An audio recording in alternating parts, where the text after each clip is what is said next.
Welcome to PG-DND. This is part 2 of our Alien one-shot. This is a safe for work show. However, being set in the Alien universe, there is going to be a tad bit more horror elements. So just be warned, but nothing will be overly gory, no vulgar language, as always. Dang straight. Dang straight, that's right. Gosh, diggity dang darn it. So let's have a little recap. Last time, our group of space adventurers arrived at the planet Aridus Prime. They came down to the planet, which had lost communications with the terraforming facility codenamed Omega. Upon arriving, they found no survivors alive at their initial findings. They didn't find any bodies, but they could tell that there had been massive struggles. Making their way through Omega and deeper into its halls and corridors, the horror and chaos of the situation became more and more apparent until, upon arriving at the command center, they headed towards the armory and found their first survivor, a woman named Julia, who was in a room surrounded by fellow coworkers and friends that had been absolutely destroyed and annihilated by some unknown force. Taking Julia with them, they made their way to the research facility where, upon entering, noticed that there was an immense amount of organic and biological research organisms. I don't know what else to call them. As they began to search around, and the research team of doctors working for Weyland-Yutani was very enthusiastically searching about, Julia began to scream in pain as she was clutching her chest. They took her to the table, from which a chestburster came out of Julia. Sergeant Reyes made sure to quickly and precisely take care of this and covered the body, threw it into the incinerator, and the party, thinking that all the trouble was behind them, then encountered a facehugger who attached itself onto Jenkins's face. Jenkins's face. And that's where we left off. So you are all standing there as you see this creature attach its face to Jenkins. And he goes limp. He falls to the ground limp. You said that something wrapped around his neck, right? Yes, they're off of... Facehugger looks like two hands placed together. Appendages on each side, which are wrapped around the back of his head. And on the rear end of this facehugger, there is a tail that is coiled around Jenkins' neck in a serpent-like fashion. Connor, if you push pause on the game, we go see a little logo. See, look, there it is, right there. Ooh, right there. Oh, Good it's call, spinning. Tyson. That is the facehugger. nice. And that's what it's doing on his face. It's just rotating. It's just spinning. It just constantly. Slowly. It's like a top. Just like Yeah. on a lazy Susan. Yeah. And if you get it, you can like, you Yep. know, Get it real kind of, fast. yeah, spin it real fast. Can I? So he's limp on the ground. Yes. Okay. I'm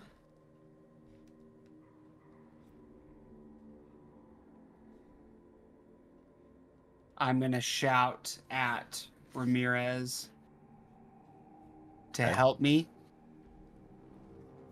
and I want to, with Ramirez lift Jenkins up and lay him face down on the table so that his head is hanging off the edge, Okay. so that the face hugger is downwards. Okay. Because I had seen shooting the chest burster that its blood was acidic. Yes. And so I'm hoping that gravity will pull blood to the floor rather than on Jenkins' trachea, because I want to take out my knife Okay. and I want to cut the base, like where the tail is, at the base of the face hugger, basically. Okay. Does that make sense? Absolutely. Okay. How are you cutting this? Describe the cutting. Um, Are you trying to do this slow? Are you trying to do it fast? I time is of the essence, so Okay. I'm moving quick, but I'm not. I'm quick but careful, because I understand that the base of the tail is also right where his neck is. Mm-hmm. So So quickly then. yeah, I'll say quickly. Okay. Alright. As Ramirez runs over to you, Mm-hmm. grabs one side of Jenkins, you grab the other side, put him up on this table face down. Yep. Jenkins kind of holds his head steady by his helmet, And then I'm gonna say tilt his head back a little bit. and he does. He pulls his head Okay. back a bit. And then I take a Sergeant. deep breath. Quiet. You don't know what this could be. You could kill him. It doesn't matter.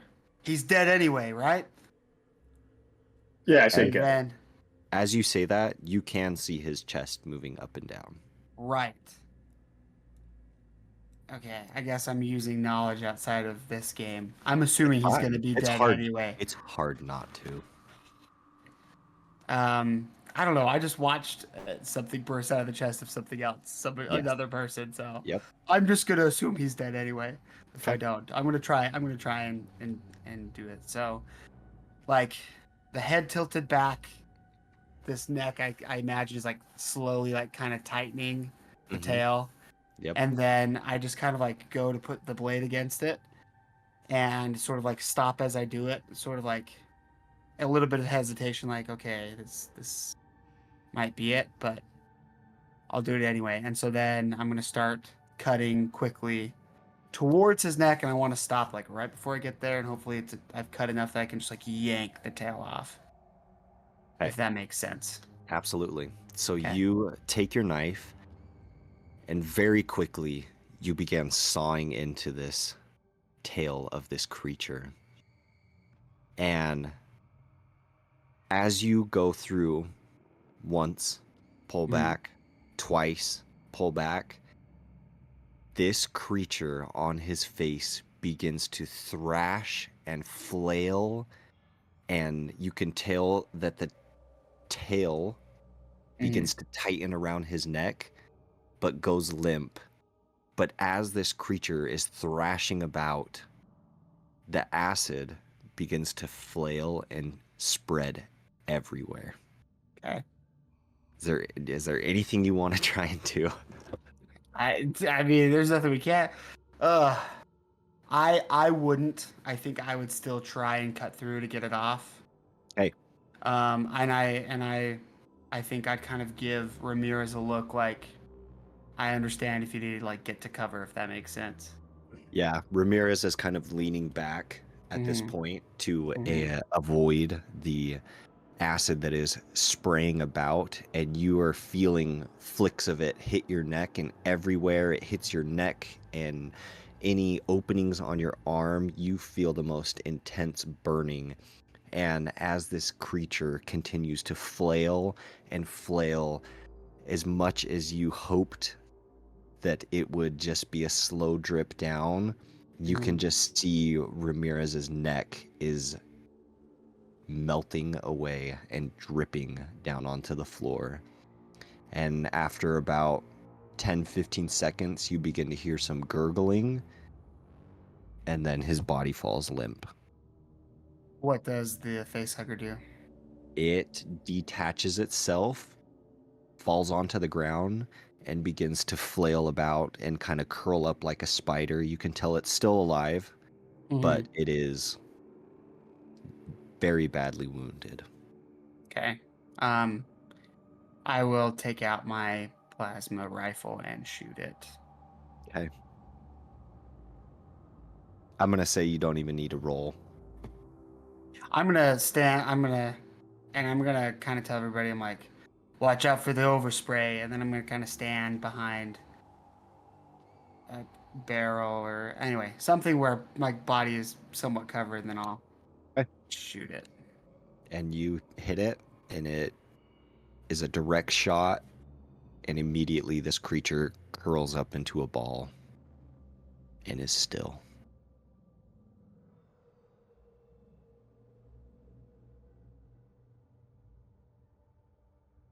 And Jenkins is very much dead. Yeah. You can tell, head slumped, he's gone. Yeah. I just sit there. I think quiet with the other two Marines just kind of standing there over the body of Jenkins. How many more men are you going to kill before you understand that this is my world?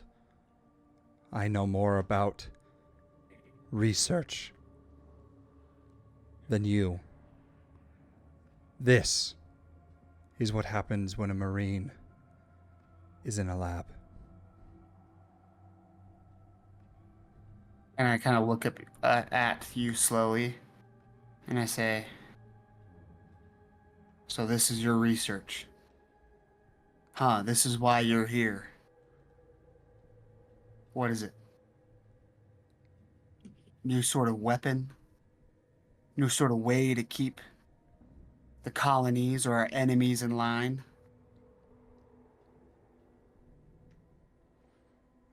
I don't see you containing this any better than I am. I'm here to study what was going And on I'm here at this here- lab, and I cannot find out what went down if you keep killing your men and destroying my research and the Weyland-Yutani property. Property. All right. I see how it is. Chang, Ramirez, you're with me. We'll leave the scientists on their own since they're so skilled and think they can handle this all themselves. We're going to go to the armory first so we can protect ourselves in the ship. Then we're going to see if there's any more survivors in loading bay, and then we're getting off this planet. And I don't care, as I turn to the scientists, if the lab coats are on that ship or not. But you better bet that you are not bringing anything back on that ship that you didn't take off in the first place. I'll make sure of that. As I sort of like hold up my rifle, and I turn to Zane's character, and I say, Doc, you can stay, you can come with us. Your choice. Yeah. I'm the computer guy, and that kind of scared me. I don't know what's going on here, but I don't like it. I'm gonna look around the lab and see if there's like a body bag, anything to put Jenkins' body in. Yeah, I'll say after a couple minutes of searching, you find what you're looking for. Okay.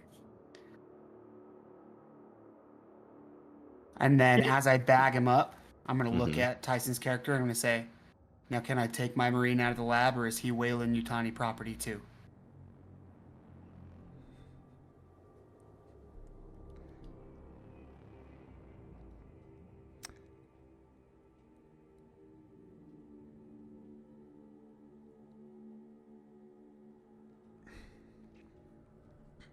Didn't think so. And so I'm going to take, with my 3 Marines, we're going to take Jenkins in the body bag, and we're going to set him outside of the laboratory.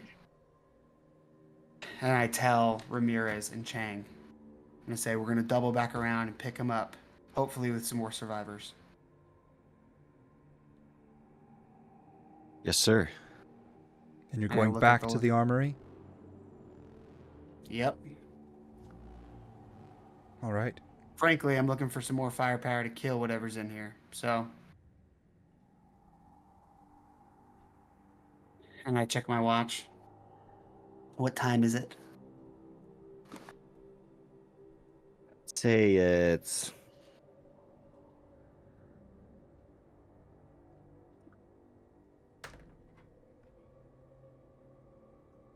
7:30 in the afternoon. It's getting later. Okay.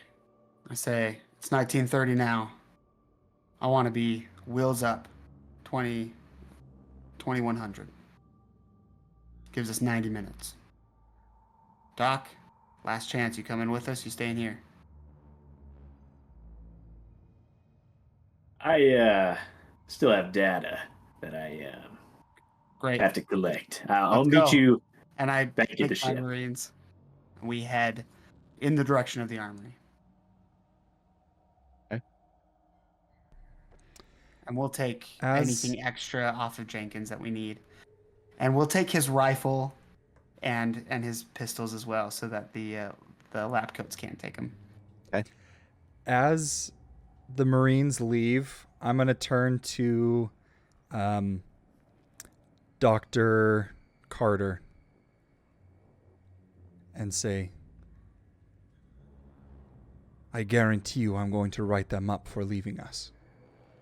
You have my word. This is unprofessional. They're here Oh, to I believe protect ya. us. I believe you there. Now, you can collect your data.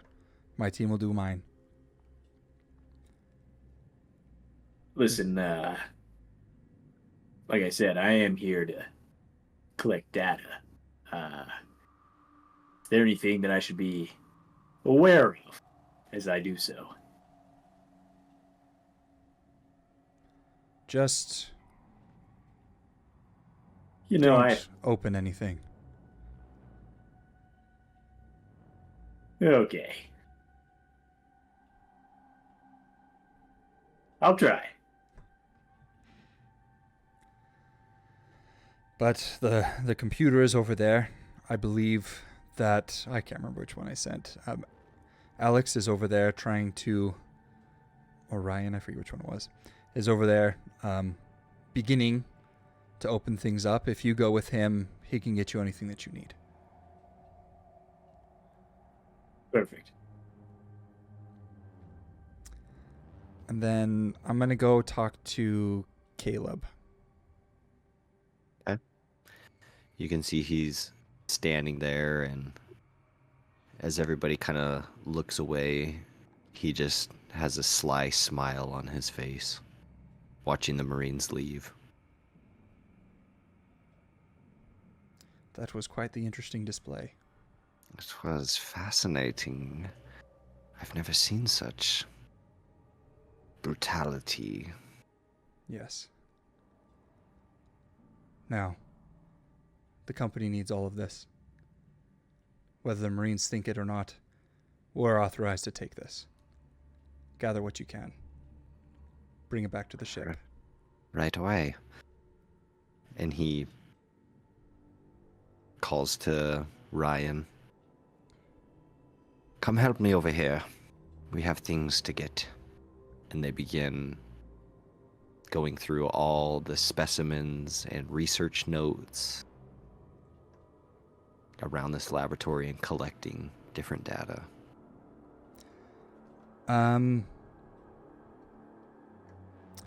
Could I... Are there any, like, facehugger embryos? Oh. Yes, actually, there is a refrigeration section that has drawers of embryos inside. Okay. Would they be swallowable? Ew. Yes. Absolutely. Okay. I make sure that nobody's watching. Okay. And I would like How How many? At least 2. Hey, Hop 'em right in there. You Just know give 'em- that these frozen embryos have a protective shell on the outside that requires. It's not like an egg where it Mhm. can just be broken open. It requires purposeful opening. And so walking over to this refrigeration unit, you slide the drawer open. Wrong one. Close that one. Open the one right below it, and you see what you're looking for. Just for Ugh. fun. Sorry, guys. My camera just died. It's okay. As long as we can hear you, that's all Yeah. that matters. That's how I used to play Theros. My Mm-hmm. sweet, sensual voice. That's all you need to hear. Oh yeah. Oh, yeah. Actually, let's see. There's one, two. Okay, I'm gonna roll 3.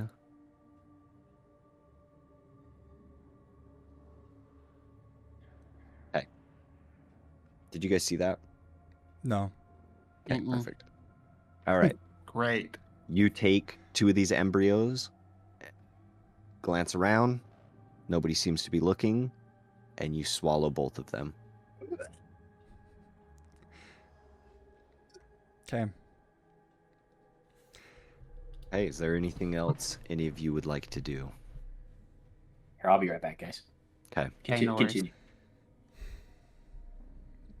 Hey. After doing that, I Oh, would go just ahead. kind of help out, generally packing things up, mostly papers, things like that. And I'm assuming that most of the like full-grown things would be even too big to bring out. Is that a correct Absolutely. assumption? Okay. Absolutely. So, And none of them are fully developed. Some of them might be alive. mm-hmm. I'm not too sure. Okay. So we'd probably just take everything that we could.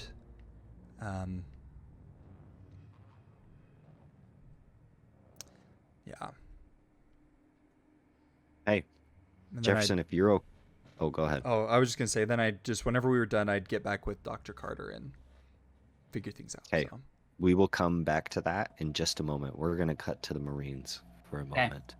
So as you all exit the research facility, Ramirez and who's carrying Jenkins? Ramirez and Chang, I would assume. We're not going to carry him the whole way. Okay. I think we'd carry him into the hub just Okay. because we know that we're going to be passing through there to get back to where the ship is. Mm-hmm. The intent was to get him away from the scientists. Perfect. And then, but like we can't move the whole time with him. Does that make sense? Absolutely. Unless, how long would it take for us to get him to the ship right now?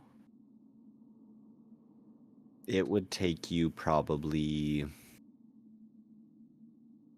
25 minutes Okay. to walk all the way back If to. the ship. Mm-hmm. If we were to jog. I'd say you could do it in 15. Okay, but that's riskier. We'll leave him in the command center, the hub. Okay. Just because we'll double back to get him then. Yep. And we would have gone back there to go to the armory anyway, even though I know that we'd go through loading to get to the armory. I want to go to the armory first. Okay. Because I do not think that we would have grenades with us because this is not a war zone. And I want grenades now. Perfect. When we get to the command center, do I have a link to the ship, like a radio link to the ship? Are you talking about the one that is on what is the name of the big ship? I can't even remember. I don't remember. It starts with an L. The I got Luminous, Luminaire, Lumina. Lumina. It's the Lumina. Or are you talking with Captain Johnson? Captain Johnson is what I'm You talking about. you would. Okay, so I'm gonna patch it and I'm gonna say, Captain Johnson. Captain Johnson, come in. This is Sergeant Reyes. Reyes, it's good to hear from you. How you doing? Not so hot. Listen, there's been an outbreak here at the facility. Something very dangerous. We're under quarantine conditions. Under no circumstances are you to let anybody back on the ship without my presence being there. Do you understand? Yes, sir. All I right. think I see what you're saying. Good. Now don't let these lab coats try and pull that Wayland Utani bullcrap on you, all right? There's a serious problem here. I'm going to hope to take care of it with my Marines, but if we are not back in 90 minutes, well, I checked my watch. If we are not back in 78 minutes, take off without us. And everyone? Like, Everyone, leave us all. Get back to the Luminous. Say that there was a chemical weapon and an outbreak here. all right, I suppose I could do that. All right. 78 minutes, all right? Roger that. And then I turn my radio back to channel. I can't remember what channel I put it to. Whatever channel I said last episode. Channel. Cut that in, Tyson. Yeah, I was gonna say we'll add that in post for sure. It's just Tyson's voiceover. 7. Channel 4.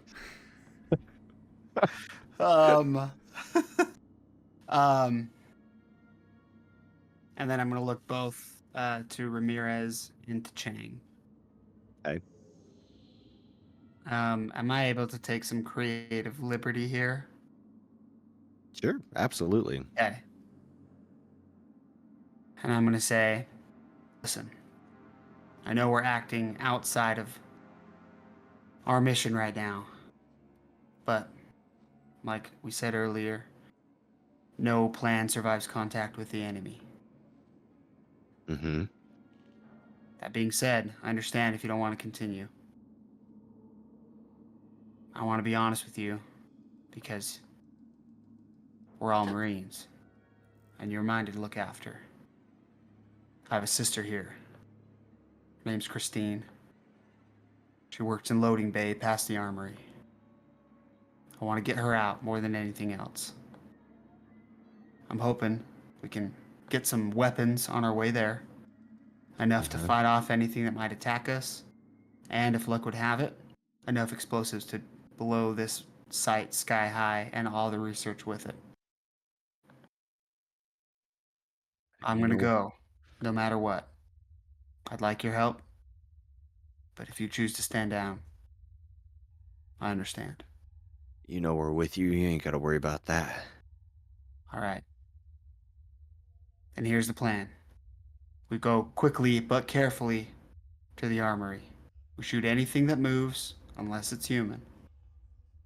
And if it is human, and it's got those things around its neck, we shoot it anyway.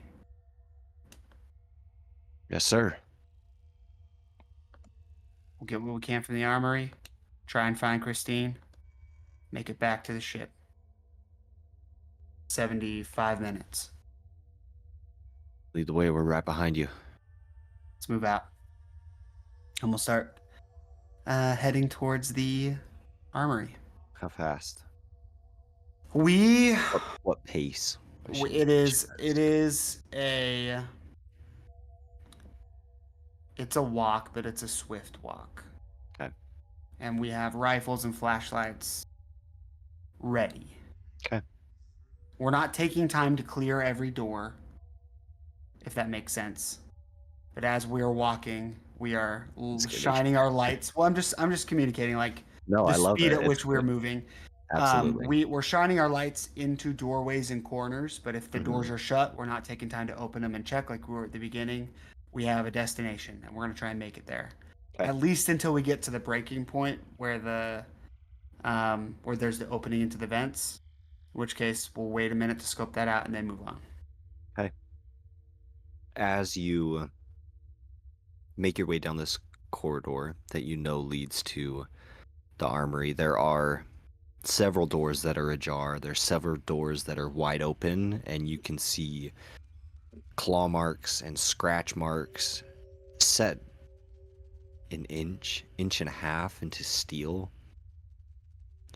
And you see many, many open vents leading up into the ceiling and along the lower walls.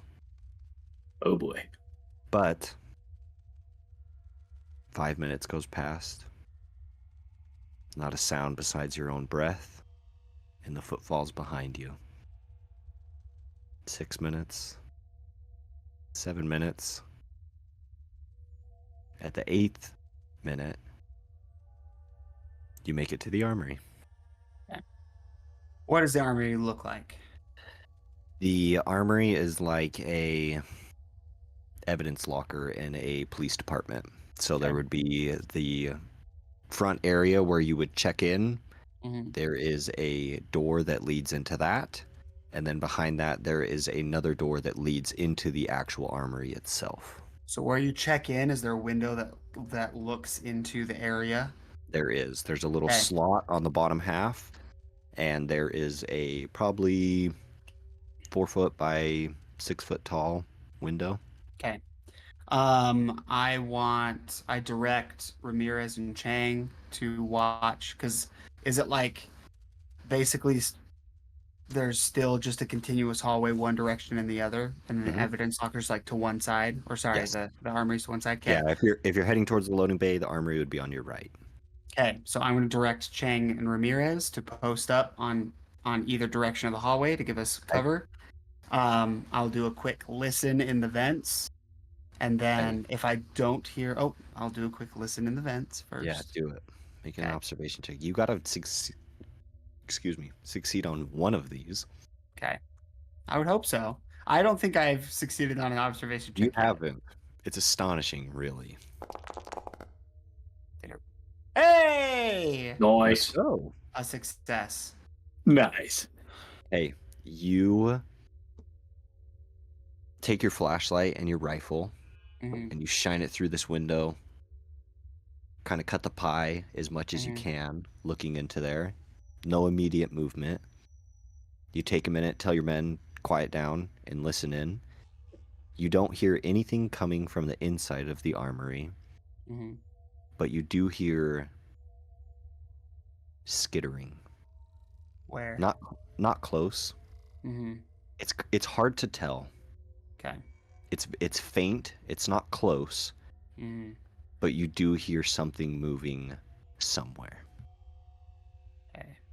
I don't. And I it's can't. really hard to tell with the hallway though. You can The tell it's direction. not coming from the armory though. You know Okay. for certain it is not in the armory. Okay, I'm gonna kneel down next to the door of the armory, Okay. so that I can turn either to the right or to the left. Mm-hmm. My rifle won't be shouldered. Well, it will be like at a high ready. And I'm gonna look at both my men and I'm gonna say, if it moves, shoot it. And I just want us both to be quiet. I want to wait and see if the skittering gets closer, and discern which end of the hallway it's coming from. And as I do, I'm going to whisper to myself, "This is my rifle. There are many like it, but this one is mine. My rifle is my best friend. It's my life. I must master it. I must master my life." And then the other two Marines instinctually begin to whisper the creed with me as we're sort of waiting in the suspense to see what comes. Without me, my rifle is useless. Without my rifle, I am useless. I must fire my rifle true. I must shoot straighter than my enemy who's trying to kill me. And continuing on until the end. Mm-hmm. Okay, and they both do. They begin to silently mutter this as you are all just fervently looking at everything, almost taking on the um, mental space that Julia was in, where you are just glancing here, glancing there, looking at that vent, looking at the floor, looking at the ceiling, and you hear the skittering get louder and nearer, and then it stops. And you wait for a moment. No movement. You wait for 2 minutes. No movement. Okay.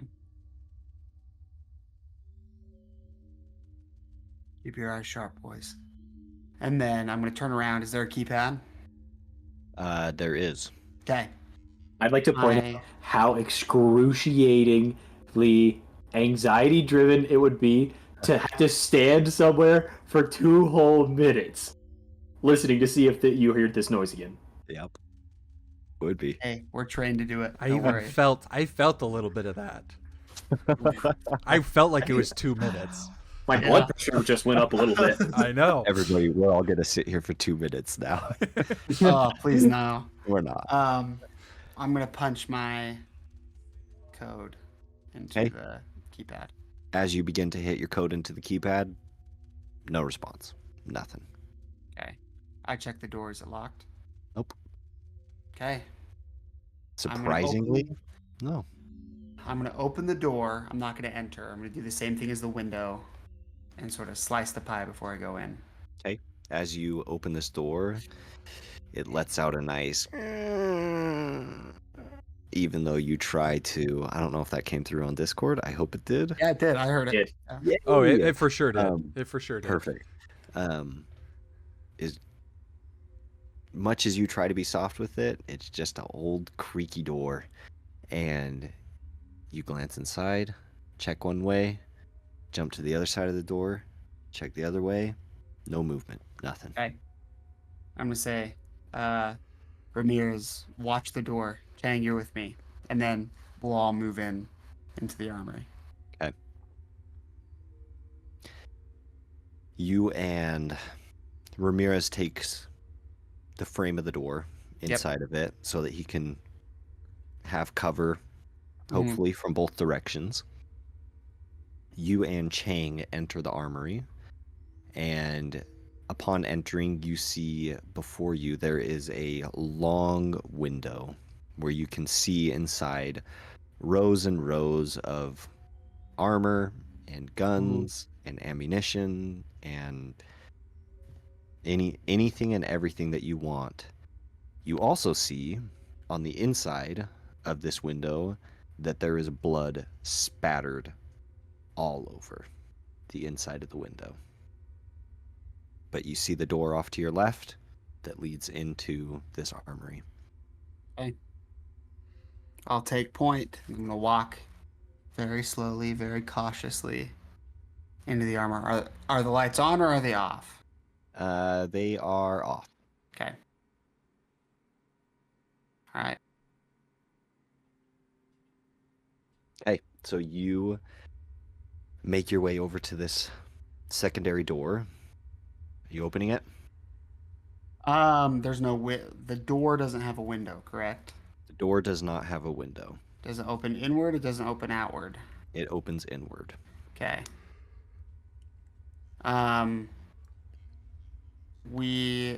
Chang is going to, we're gonna hug the window. Okay. So that when we open the door will open up and not face us. Like the crack will open up to an empty wall. Yep. So I'll essentially have my back to the wall and I'll be opening it with my right hand. Okay. I'll switch sides so my rifle's on my left shoulder. I'm gonna open the door and I'm gonna wait a beat before I, with my rifle up to my left shoulder, I start to slice the pie of this door as well. Okay, and as you do, you begin to look around the room, checking corners. You see the source of that blood. Several fellow Marines scattered about the room. You can see an open ventilation shaft in the middle that has been busted inwards, as in towards the armory. Right. And no movement, nothing. Okay. No sounds either. I'm going to say, all right, Chang, we need grenades. We need weapons that, these rifles are great, but we also need some some heavy hitters, so any shotguns that you can find, ammunition for everything. Might be tight. Any sort of flamethrower would be great.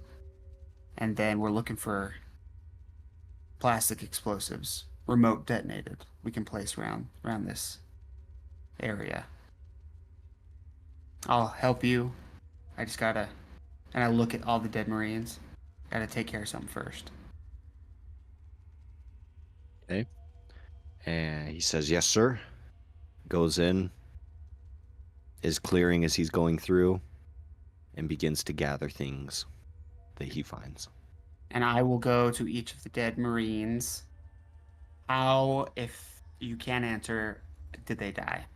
Are these like the same thing where like their chests have exploded?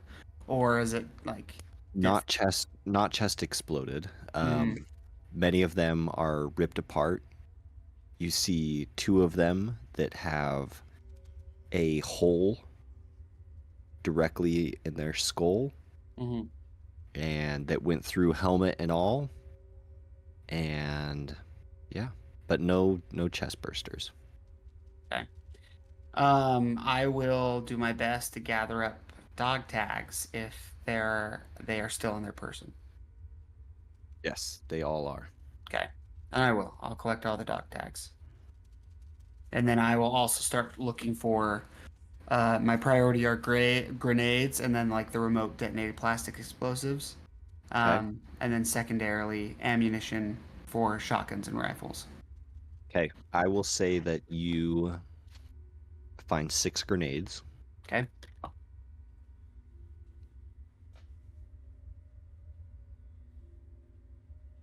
You find 2 plastic explosives. Okay. No shotguns, and you find as much Fine. ammunition. You have plenty Okay. for your rifle. Great. Um,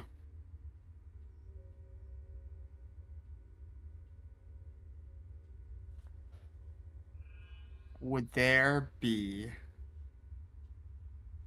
an a place in the facility that would house oxygen for the facility? Yeah, it would probably be in the mechanical room, which is down directly below the command center. Okay. My intention is I only have 2 explosives and I want to do the most damage I can with them. Okay. Um, my intention would be to place an explosive on like the oxygen reserve of the facility because it's Mhm. highly flammable, and then also on any like liquid fuel that may be found in the transport area that we are headed to. Okay. You have to make your way back to the command center. Is that what you Well, want we're to do?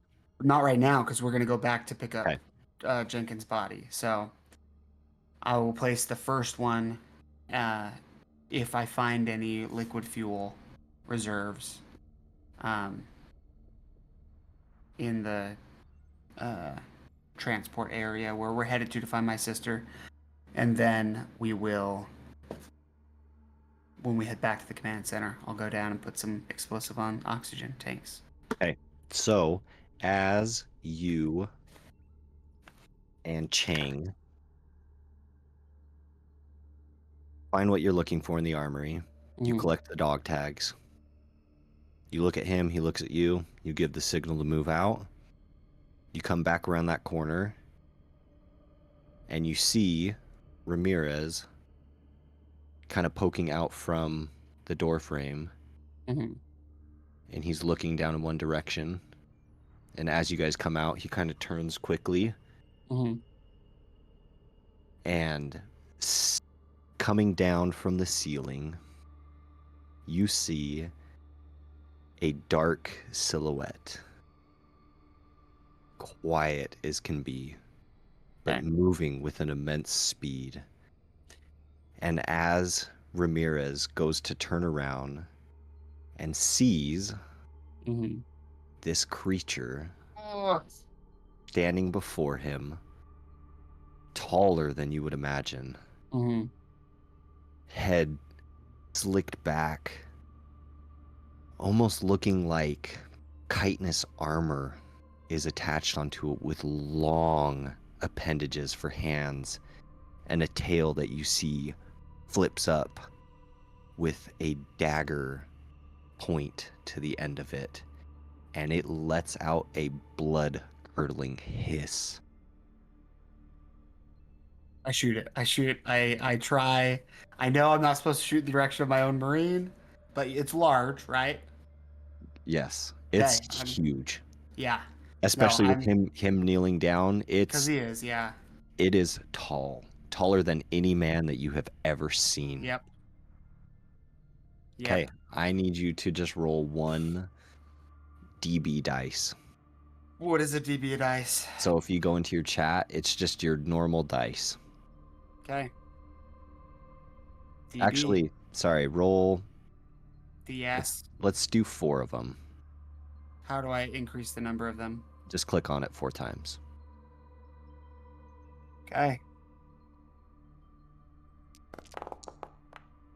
No successes. Okay. So as you go to bring up your rifle to shoot at this creature, you see it reach down and grab Ramirez by the head and lift him up off the ground as he begins to scream, a blood-curdling scream, and you see it begin to squish his head. Just as you begin to get shots off on it.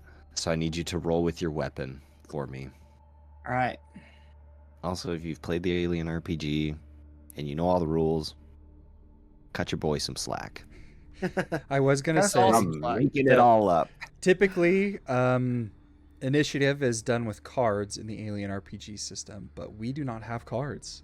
So Connor's just And I doing don't want whatever this he to be a wants. whole. I don't want this to be a whole initiative right now. There's a lot more. Okay. So Okay, But rifle. that's a fun fact for you Yep. viewers. If you're interested in this RPG,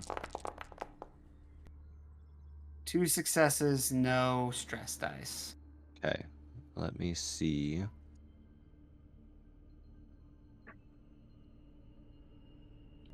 Let me roll. do you have the handout that I gave you, Jefferson?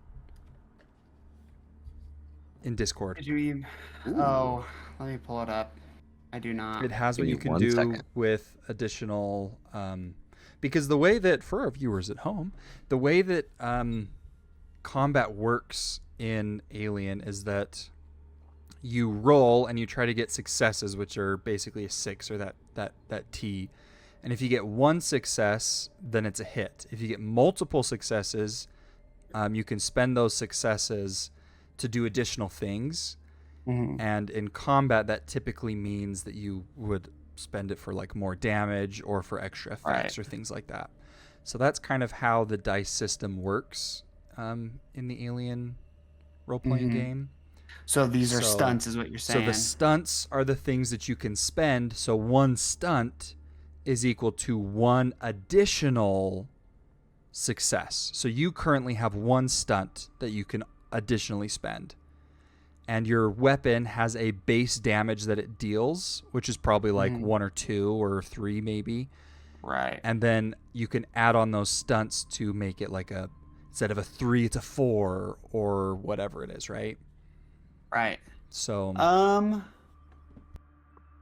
It says auto fire only. Add target hit for base damage. What does that mean? So you. So your base damage is 2 on that. Mm-hmm. So you do 2. Just spend the extra 1 and just make it 3, right? Okay. Is Plus that- you Well, get. no. So there's one that says +1 damage, or Mhm. opponent makes panic roll, or swap initiative with opponent, or opponent drops held item or weapon. I'm Mhm. gonna do opponent drops held item or weapon, and I'm gonna have him drop Ramirez. Hey, and you do. You do get a shot off on it. One directly in its wrist. And it screams out and pulls back and begins to run down the hallway. Okay.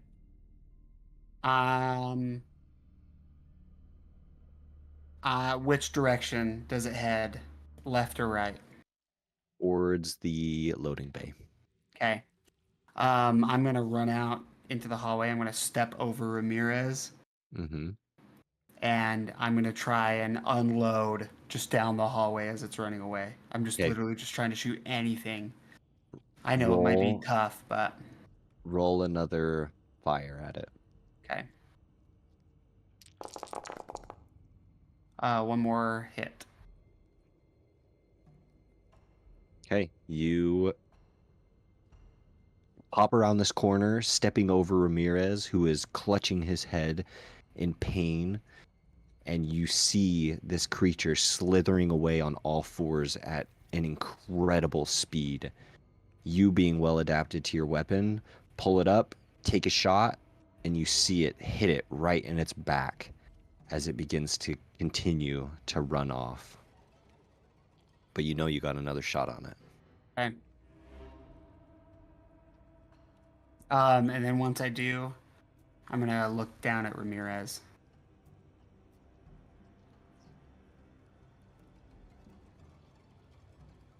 And you can see as he looks up to you Mhm. that he has blood coming down both sides of his face, and his Mhm. helmet is dented inwards. Okay. Like, could I take the helmet off, or is it like Yes. stuck You on could him? no, Okay. you can take it off. You got to him Alright. just in time. Okay. I'll sort of like kneel down and like carefully take his helmet off. Yep. And then I'm gonna look at him and I'm gonna be like, "Report, Marine. Are you all right? Yep. Yes, sir. He immediately grabs his weapon, and Can you see?" I can still see as he's wiping blood off his face. All I'm right. good to go. Are you sure? Yes, sir. Let's go get it. Ooh, and I kind of like push his chest, like the armor on his chest, not in an aggressive way, but Yeah. like in a Good like to go. let's go, yeah. And then I'm gonna yell at Chang to grab one of the, if there is an unbroken helmet from one of the deceased Marines, to grab Yeah. that and I'll say and give it to. absolutely. Okay. There's plenty of them in there. You grab one, slap it on Ramirez's head, and are you guys heading towards the loading bay? We are, but before we do, I'm going to give 2 grenades to Ramirez and 2 grenades to Chang. So we all have 6 grenades. I Okay. mean, we all have 2 grenades each. So. Yes. Perfect. They strap them onto their tack vests. And then then You guys line up, and you Feet, begin yep. heading towards the loading bay. And we're going to cut back to the research facility.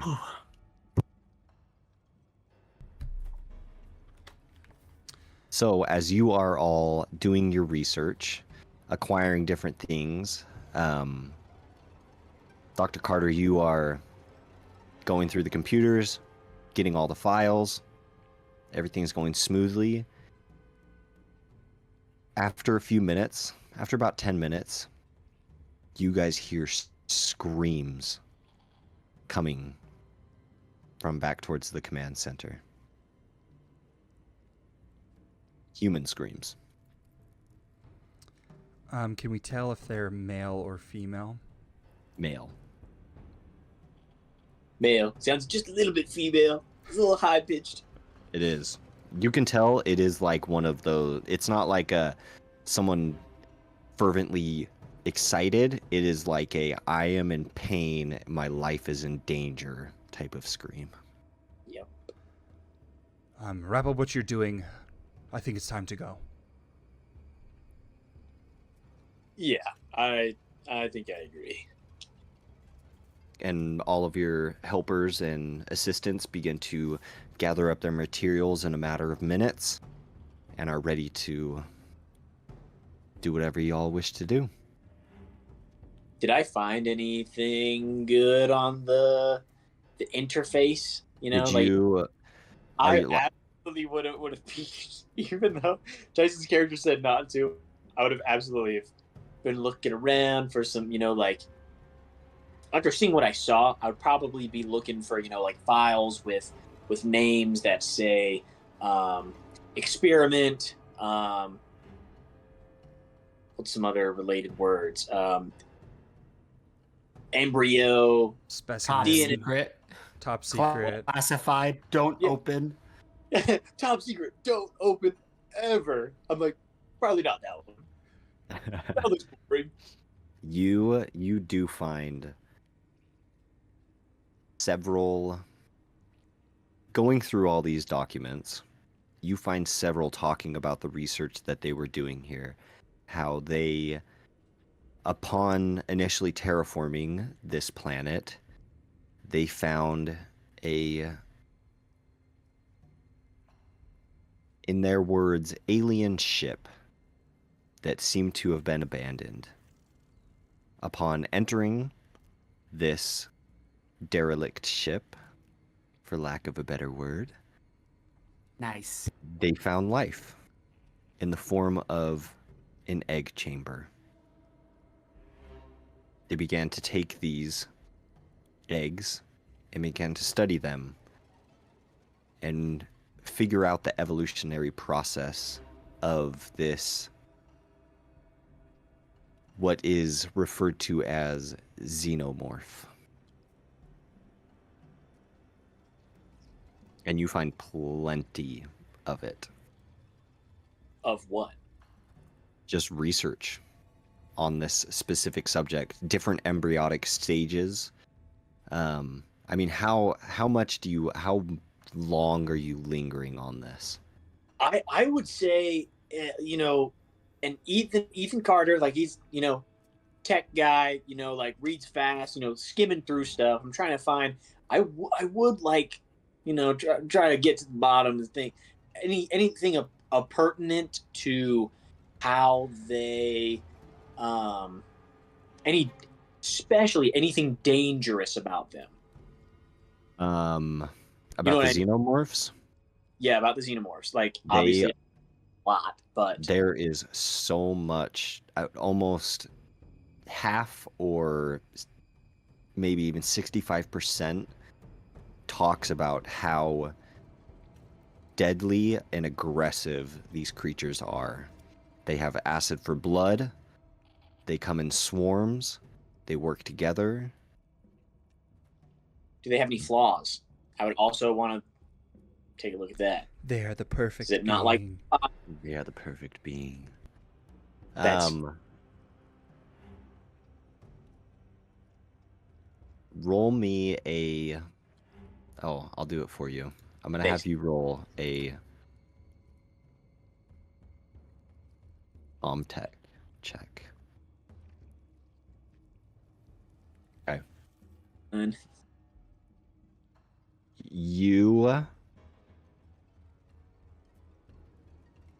You find that apparent weaknesses, one of which is fire, because it doesn't allow the body to exude its acid blood.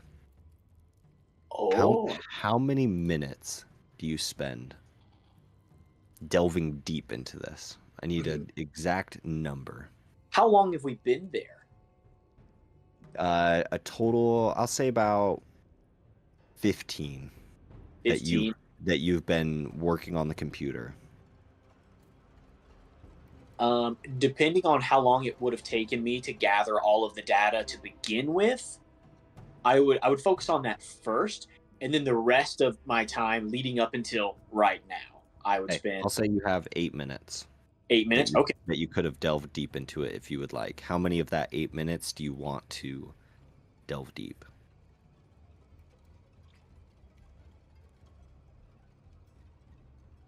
The whole thing.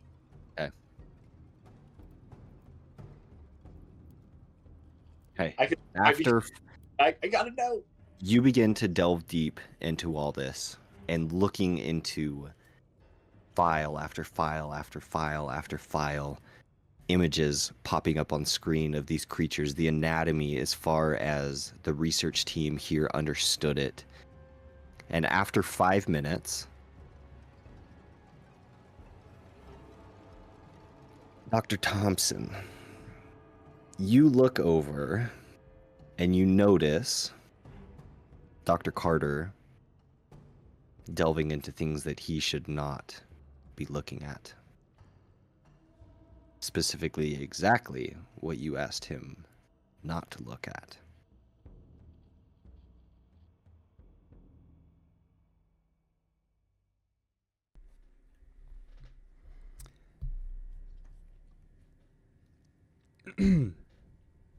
Doctor, Huh. What? Yeah, quickly, the exit out of shame, Yeah. It's like the one where you're like, it's like you're trying to find the close button, but you're just Wait, going over wait. all the different tabs different you have tabs open. that are- You're like accidentally opening the It's like tabs, and it's like a you're different all- picture of a xenomorph, a different picture of a. You're alt tabbing, Okay, but sucker. instead of just hitting the Windows key, you're just scrolling through all the tabs you have open, just one after another. all the top secret stuff. Yep. Are you making copies? No. No, my job is just to get the data.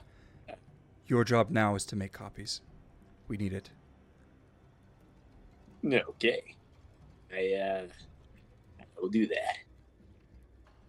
This is some interesting research going on here. And it's highly classified as well. Sorry? And it's highly classified as well. Oh. My lips are sealed.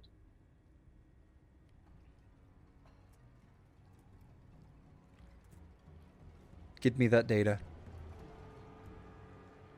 You got it. and all will be taken into consideration.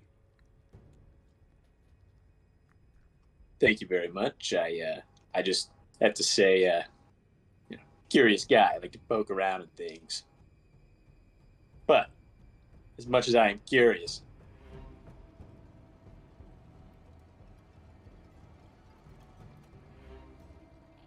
I understand confidentiality.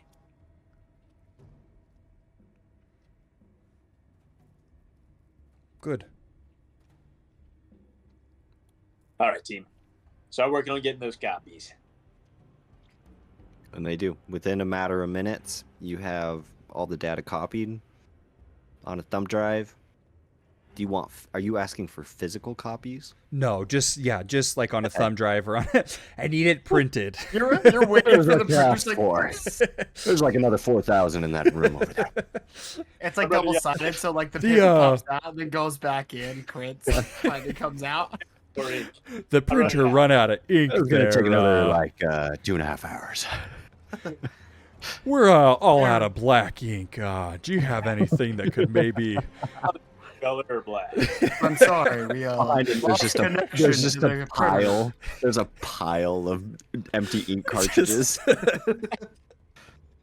About 250. I thought that'd be enough. He's like printing like frame by frame videos and like images and everything. Like a flip book. You're like flipping through it, and it's like Look at the pretty picture. I found this very interesting. I thought we needed the video too. I don't know if we'll make our time frame. I love it. But yes, after a couple minutes, easily enough, you have all the data on one thumb drive, and there is nothing further that you could copy. You get it all. All right, Doctor. We need to move out. As far as I'm concerned, the Marines have left us. I have what I need. I would like to make it back to the ship as soon as we can. With or without them. They made their decision. I agree. Let's start heading back. All right. I love this so much. Okay, as you all begin to file out of the room, who is going very last? I want to go last. Okay, perfect. So as you all begin to make your way back towards the command center, you, Dr. Thompson, nope, Carter, you are walking just behind your second in command, Liam Johnson. Liam, after walking about 15 feet, stops, turns to you, and says, There's some weird stuff going on here. I don't like any of this. Yeah, I gotta admit it's some pretty creepy stuff. Yeah, we should get out of here. Yeah, that's what we're doing. And just as you say that, you see coming up behind him from underneath the floor, two arms reach up, grab Liam by the waist, and there's no hole here, there's just a grate. But you see these two hands sliding up through the grate. They grab Liam by the waist and begin to pull him down through this grate as he begins to scream and try to grab onto you, and you start to get pulled down with him. Liam, no. How do you scream in Kronk? I don't know how. Insert scream and Kronk. Insert scream in. It's okay. I'll just do it in post. It's Tyson's voice. He's like, Ah. Oh, Channel no. 4. Are you doing anything? If he starts to pull me enough to where if I feel like I'm going to be dragged down with him, I pull away. I push him off. Like, Okay. it's like saving a drowning, right? And like, he is. It's like when somebody is about to fall and they just reach out for the closest thing and just start to pull on it as tight and as hard as they can. He begins to drag you with him as you see him slowly sinking and getting pulled, and you can hear the metal squeaking and snapping from this grate as he gets pulled farther and farther down until finally you break the hold off of you, and within an instant he is pulled down, the grate snaps, is ripped apart, and he is gone. I look up slowly at the rest of everyone else that I'm assuming heard Yes. all of this. They are all looking All very in calm, horror. but directly,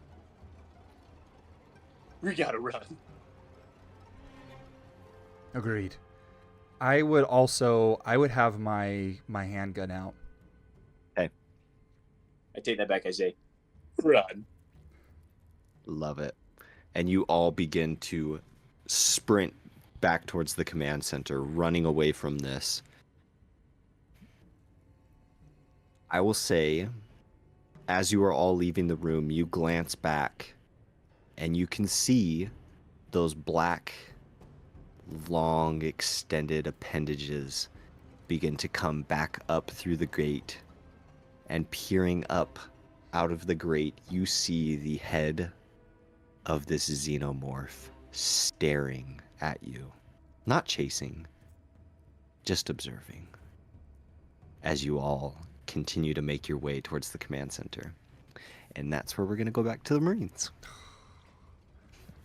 So as you all... hold on, let me cross off another name. Okay. I'm scared. You've got like a running tally. That's his one goal is more to I don't kill have to everyone. play. That's one more I don't have to play. Yeah, I saved Ramirez, so take that. I would, as we're moving, try and be aware of fresh acid spots. It is easy to track this. Okay. It goes on for about, I'll say another 2-3 minutes down the hallway. You can see the steel still sizzling and melting and smoking. And then as you come to a ventilation shaft, you look up, you can tell that the trail goes no further and goes up instead into that ventilation shaft. Are there drips headed into the direction, dripping through the ventilation shaft, the direction we're going, or the direction we came from? Because I would assume it would have bled in the ventilation shaft as well. Not in the direction that you're heading. Okay. Kind of hard to tell if it was going back the direction. You don't know which was which, Gotcha. whether it was from it running down the hallway or it doubling back. Unsure. Well, what I mean is the acid should have dripped through the ventilation, so I should be able to see, looking at the shaft, which direction it headed. Does that make sense? Okay. Because there would be holes, I assume, from the acid. Yeah.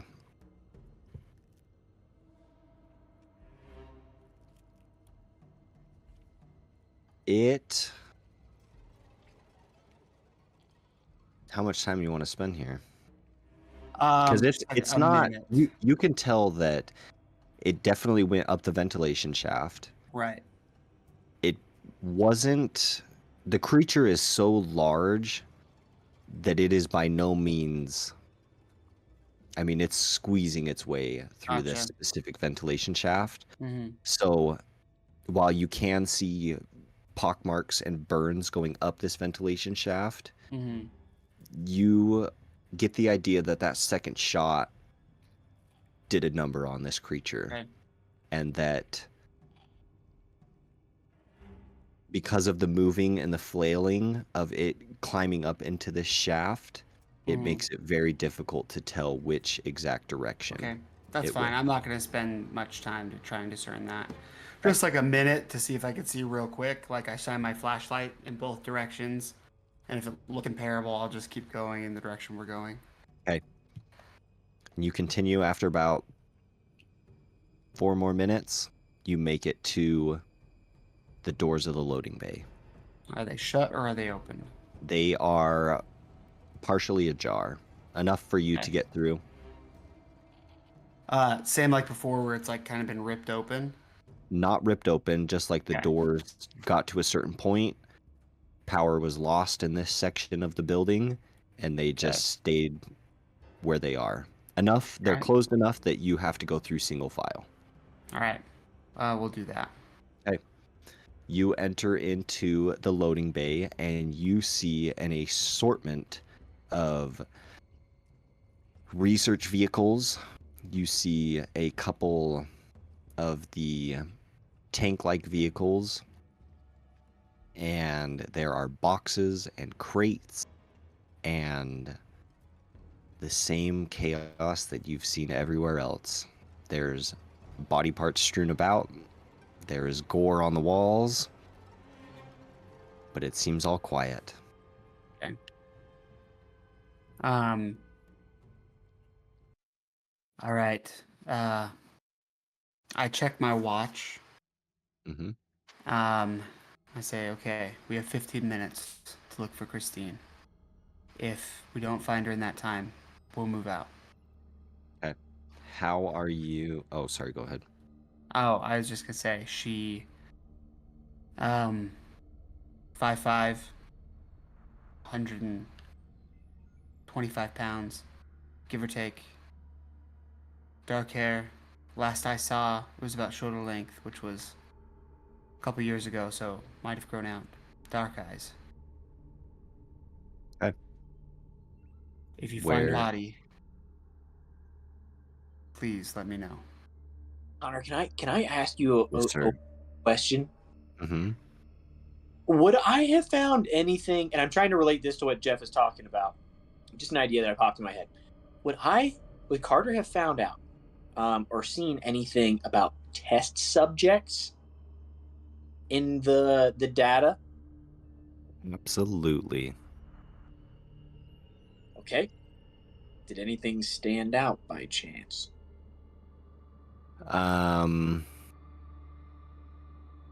In what regard?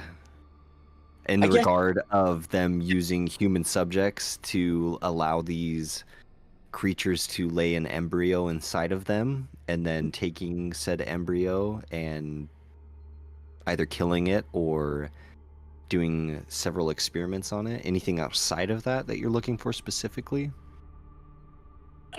How many people? How many experiments were done? How many tests were done on people? 5. And they were all prisoners that were brought in with the research team from prisons back home.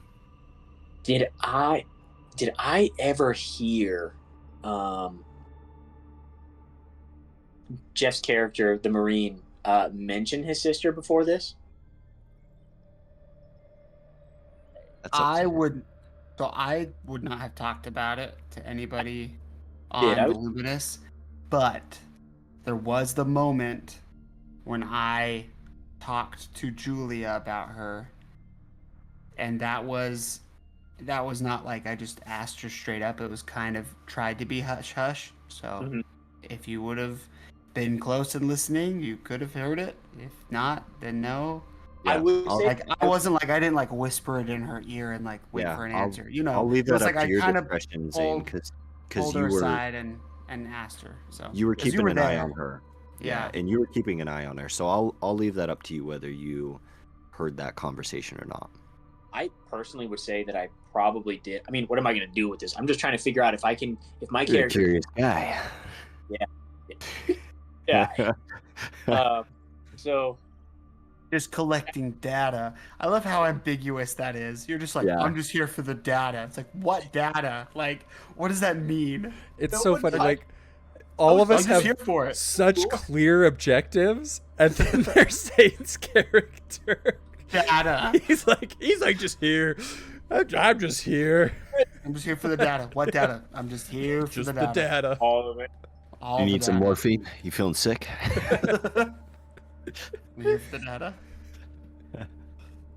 Oh man, that's great. So, what information would I have been able to glance from that conversation that Jeff had with Julia? Did he say a name? Did he say what she looked like? Yeah, I said her name is Christine, and that Okay. was pretty much it. And then Julia was like, "Oh yes, I know. I think she works in loading or transport or wherever we are." Yep. Never mind. Then I'm probably on the wrong track. Was there anyone named Christine in these trials and these experiments? Nope. They did not use anybody from that they knew, as far as the general population knew. They did not use any of those people. Okay. There's no names attached to these people. It just says 5 Prisoner. subjects pulled from this prison, that prison, this prison. And then just like the prison Transported serial with- number. Right? Exactly. What about the Yeah. scientists that were conducting the experiments?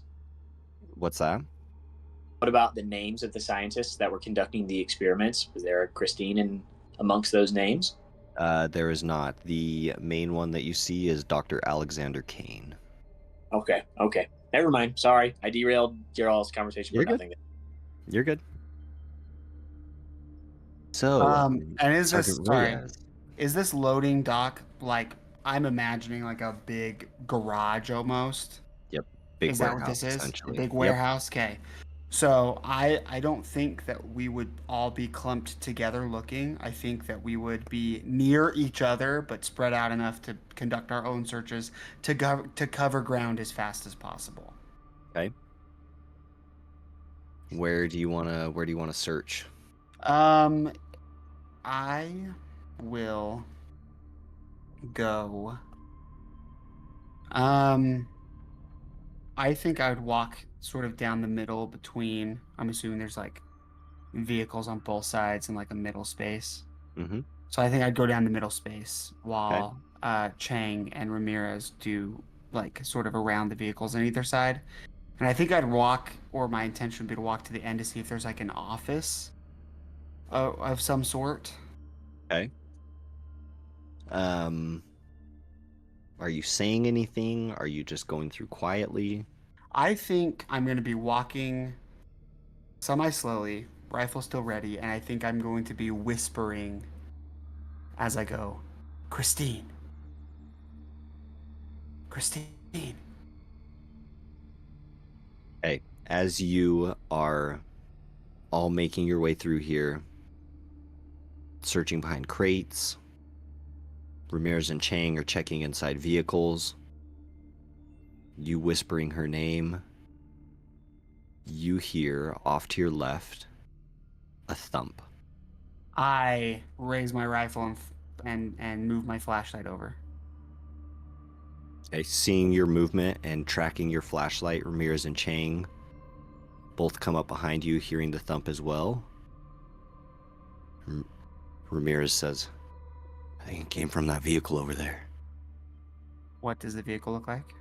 The vehicle is a research vehicle. Okay. No weapons on it or anything.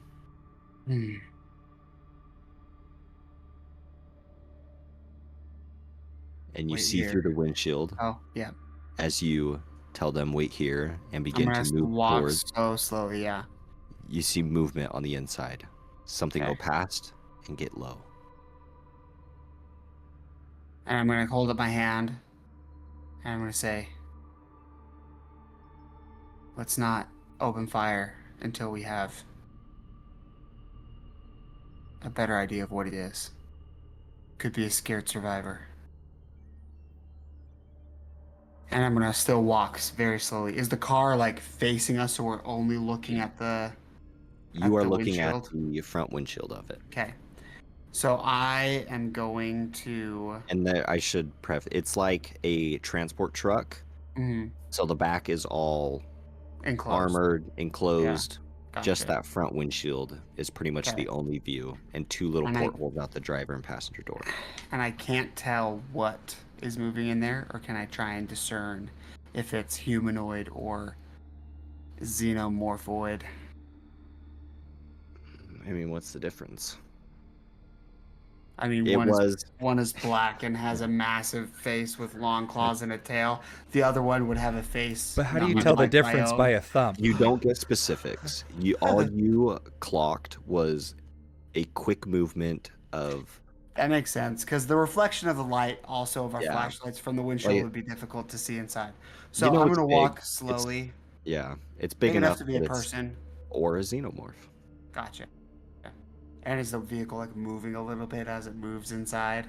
Nope, there was just that initial thump of Okay. someone seeing movement Mhm. and the thumping of it going Okay. out of sight. Okay. So as we approach the car, I'm actually going to wave Ramirez and Chang up. As we approach the Okay. car, Chang is going to take the windshield, and Ramirez is going to take the passenger side door. Okay. Sort of off Ramirez's or Chang's, left shoulder. Not exactly parallel, but at an angle essentially. And then I'm going to go to the driver's side door. Can I see in through that porthole well enough to see what's inside? You can. You look inside, but you don't see anything. Okay. I'm going to slowly put my hand onto the handle, my left hand. It's going to be under my rifle, which is pointing through the porthole. Mm-hmm. And I'm going to press the button on the door, cab of the door, and see if it pops the door. You reach out, hit that button, and you hear the door open. It Yeah. disengages its locks. It's Okay. not open. Right. I'll pull it enough. Oh, shoot. Oh, there we go. I'll pull it enough. Ugh. Don't do this to me. It's a squeaky door. No, I'm just kidding. I just pull it back and forth so that it squeaks. No, I'm gonna now open it so that the weather seal is not pressed up Mm-hmm. against the frame of the door, and with my rifle still pointing through the window, and I'm gonna whisper, Christine. You hear movement. Like something is standing up. And then you see, peering through the opening leading into the back of this transport truck,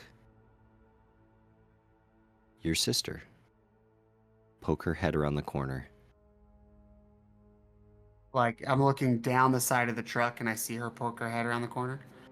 No, so you're looking through the porthole, correct? Yeah, yeah. Okay, Mhm. so there's the driver's seat, passenger seat. Gotcha. Then there's like a little pass-through door Gotcha. Okay. to the back of this Transport rear vehicle. of the Yeah. transport Yeah. vehicle. And you see through that pass-through door, your sister poke her head out. Who are you? It's Lucas.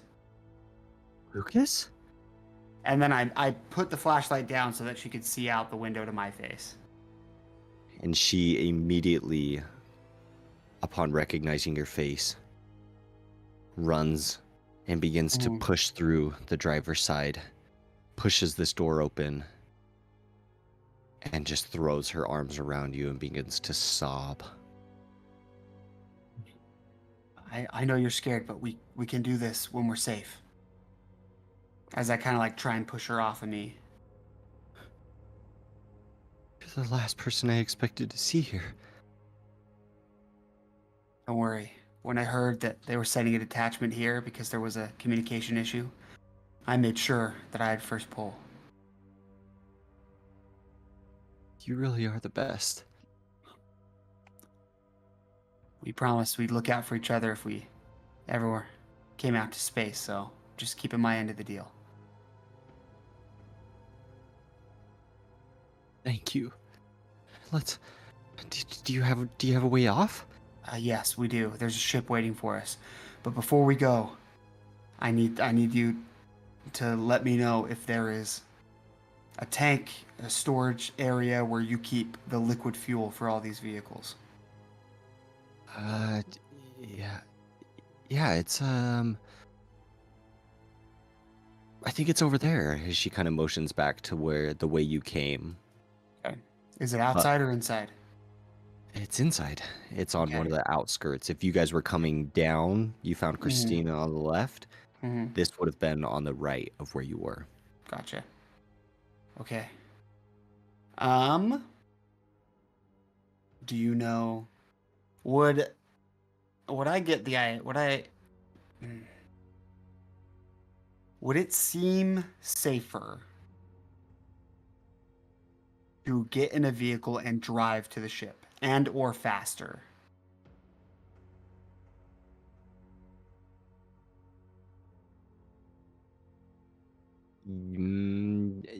Potentially, Okay. if you can figure out a way to open these doors. We had. There I is- mean, you said there is- there were tank-like vehicles, so I'm assuming that we could just blast our way out. If only you Yeah, had a guy who potentially. could do the technology, Yeah. Potentially. Oh. right? I'm gonna look at. Well, first I'm gonna look at Christine. I'm gonna say, "Can you get into these vehicles? Are they operational?" Not all of them. Some of them were required maintenance and stuff. Okay. I don't know which ones. Which ones are you talking about? I gestured to the most armored / outfitted vehicles. I mean, I don't have keys for those ones. Those are for the Marines. I could check, I guess. I look at Chang and this can be yes or no. I don't care. I look at Chang and I say, and Ramirez, I say, could you hotwire one of them? Find out. I'm gonna say, remember that time we stole those rigs from the army? Neither of them can. Okay. Ended I'm up gonna on be this. like, It was No, I'm gonna Jenkins. say, Jenkins it knew was how to Jenkins. hotwire. Oh, Let's roll for Jenkins. No, Jenkins couldn't. okay. Oh, Yeah, it was a stretch. That's fine. I'm gonna say, okay. We are going to go back to the ship. We have to go through the command center. We have made a path here safely enough. Hopefully we can make it back safe. On our way out, I'll attach this explosive to the fuel tanks. And then again, at the basement of the command center. And we'll get out of here. Hopefully we can do that all in. And I check my watch. 32 minutes. All right. Let's get a move on then. Okay. We're gonna move. We're gonna move at a brisk walk, but doing the same thing we were doing before. We're not stopping to check everything, but we're sort of just looking and watching stuff as we pass. Okay. And are you going to the fuel tanks? Yeah. Or are you going? You're going to the fuel tanks 1st. Mm-hmm. Excuse me. Okay, so you easily enough make it over to these fuel tanks. You begin to. Are you planting one or both of said plastic One. explosives? Okay. You plant one. Mm-hmm. You get it on there, rig it up in the best spot for it. You make sure that your wires are all correct. It's going to transmit. Everything looks perfect. And as you stand up, get ready to move back out, you hear coming from the end, not from where you came from originally entered, but from the far side, you hear thump, thump, thump, thump. And you hear that familiar hissing that you heard once before in the hallway. If we turn off our flashlights, will it be completely dark? Pitch black. Okay. I'm gonna look at Ramirez and Chang, Mm-hmm. and I'm gonna motion them to switch their flashlights off. Okay. And then I'm gonna point at them, and I'm gonna point at Christine, and I'm gonna point at the door that we came from. Okay.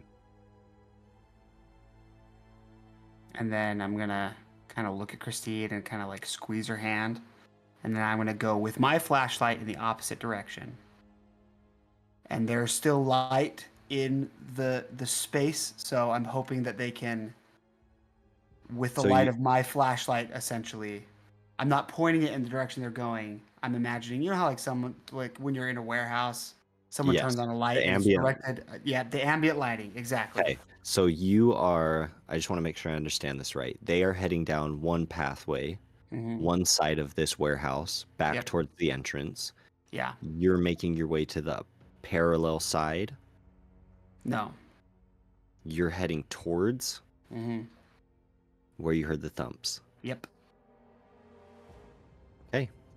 I am hoping that my light will attract the monster. Okay. You tell everybody to make their way back towards the entrance. As you turn around and begin to make your way towards where you heard these thumps, your sister grabs onto your shoulder and says, "Lucas," I'm gonna... she whispers to you, "You can't do this. It's okay.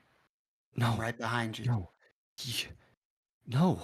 I just got you. You can't. Come with us."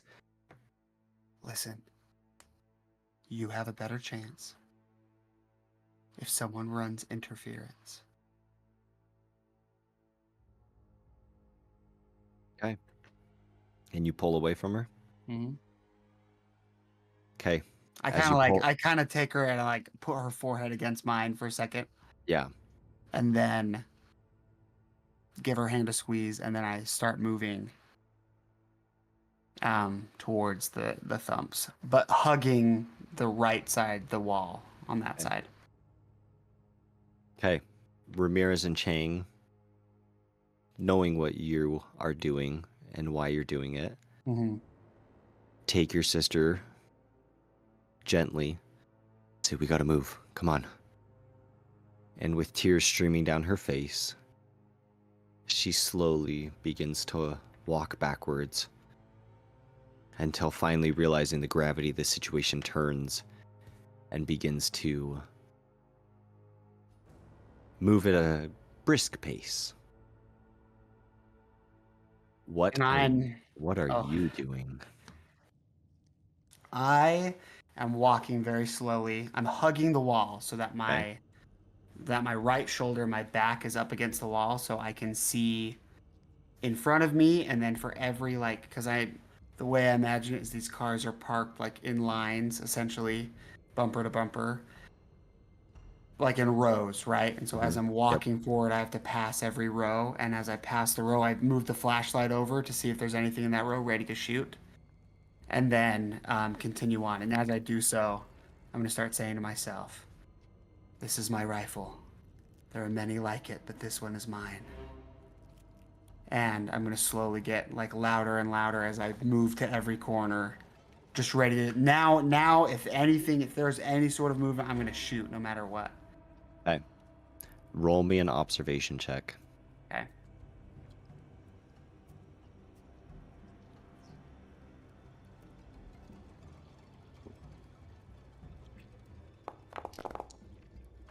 Hey, I got a success. Okay. As you And I'm mustering slowly all- getting like louder and louder. Right? It starts at a whisper and then it like Yep. grows into like a low talk and then a regular, and then it basically becomes like a cadence. Like a shout almost. as you mustering all your courage and bravery, move closer and closer, getting louder and louder. You see two creatures come out from around a crate. Two of these xenomorphs staring at you. I'll fire. Okay.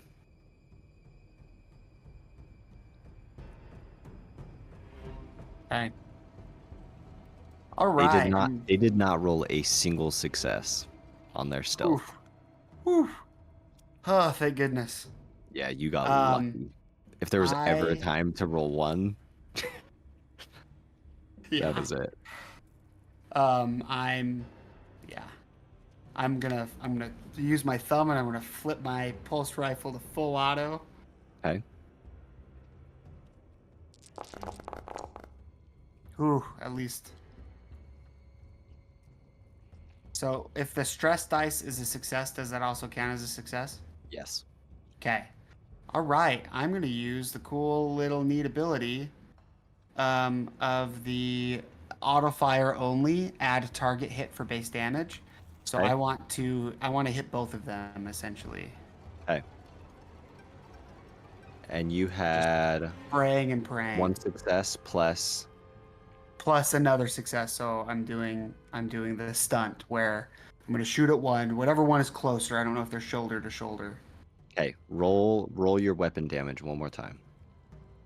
The weapon, all the 9 dice again. Yep. Okay.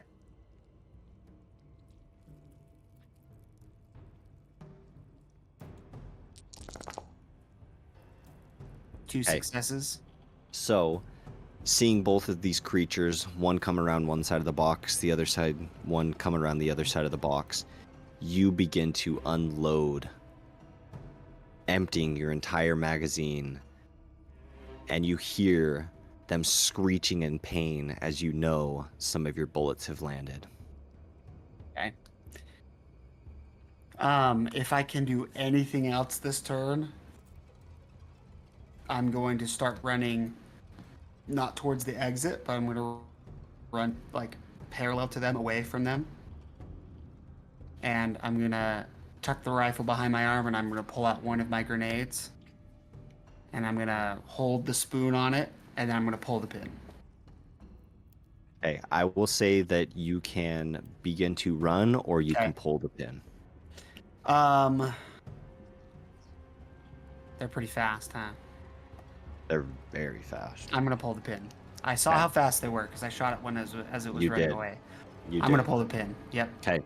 I'm gonna tuck the rifle behind me. I'm gonna pull a grenade off my vest and pull the pin. But I'm gonna hold the spoon specifically. I'm not gonna throw it yet.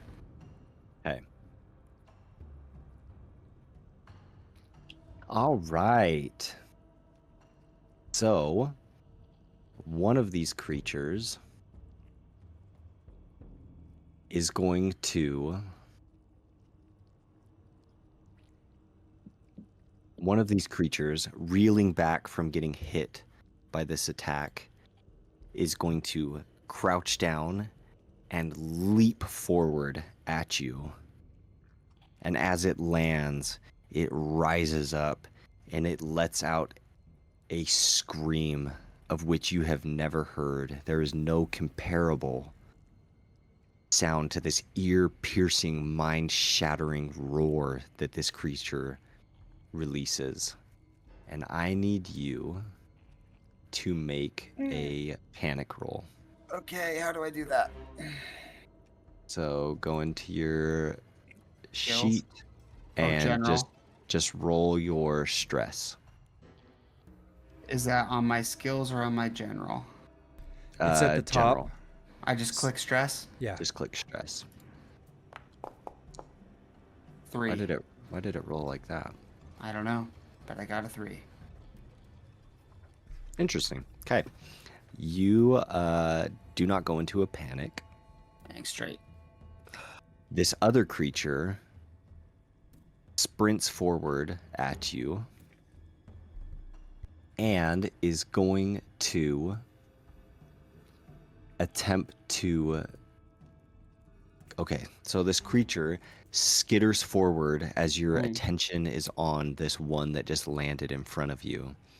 It is going to run up at you, arms pulled back, and open its mouth. And as you see, as it opens its mouth and gets right up to you, there is a second mouth inside that is springing back, and it launches at your head with an incredible speed.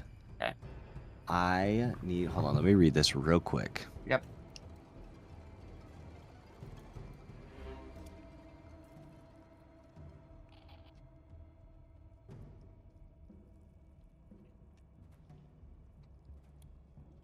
Okay. Wow. Am I instantly dead? No, there's a chance, but nope. Okay. Let me roll some dice really quick. That's a lot of dice. That's all right.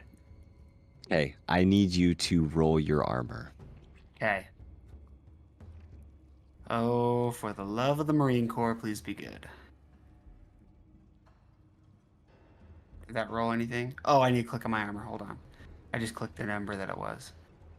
Inventory. Armor. 1. Oh my gosh. Hey, as this creature's mouth opens and it lunges towards you, as this inner mouth snaps out towards you, you just managed to drop all your weight as fast as you possibly can, and you see this inner mouth snap right over the top of your vision. And you're good. Okay. Oh. It literally did 1. Oh my gosh. And if you wouldn't have gotten 1, you would have instantly had critical injury number 64, which is instant death. Oh my gosh. Ah, dang. And you got so lucky. It's 10 Yeah. dice. 10 dice that I That rolled was for it. so lucky. And it rolled 1 success. So just a quick blurb for those watching at home. So the way that just worked is it's kind of similar to like Warhammer, if you've ever played that. Jefferson rolled his armor, and whatever he rolled negated damage Yeah. from what he rolled. So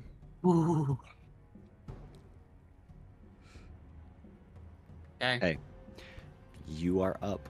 What would you Well, like to do? So I think I would have actually just dropped to the ground, like literally just like fallen back. Yep, that's what I was thinking. And where's the nearest vehicle? Maybe 5 feet behind you. Okay, I am going to roll under that vehicle, and as I roll under the vehicle, I'm going to drop my grenade. Okay. And I'm rolling under the vehicle for 1, protection, hopefully from the grenade, but 2, also protection, hopefully from the blood of these things, as the grenade's gonna hopefully kill them both. will you make me a stamina check? Actually, Absolutely. mobility. Do Okay. mobility. Again, I don't know if I'm doing any of this right. I'm just Great. making all this shiz I up. love it. So I hope this is fun. 2 Nice. successes. Very nice. Okay. Falling And- onto your back, you having great spatial awareness and very, very filled with adrenaline. Yeah. Know that about 5 feet there is a vehicle. You take this grenade, you drop it. Yeah, I don't throw it. So essentially, No. like what I'm doing is I fell on my back like this, and I just open my hand and then roll the other direction. Okay. And as you do, these creatures reach down and try to grab at you as you roll and just manage to avoid their claws. And if I am able to make it to underneath the car, I'm going to curl up in a ball with my back towards the grenade and hope that my armor will take whatever happens. Okay. I'm going to curl like basically fetal position, like I'm going to knees to chest and duck my head, and I'm going to put my arms over the back of my neck. Okay. Let me roll these.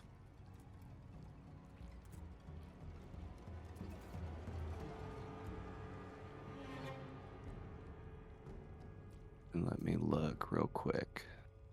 Something. Okay. Wait. Wrong. Nope, that's the right column. Okay.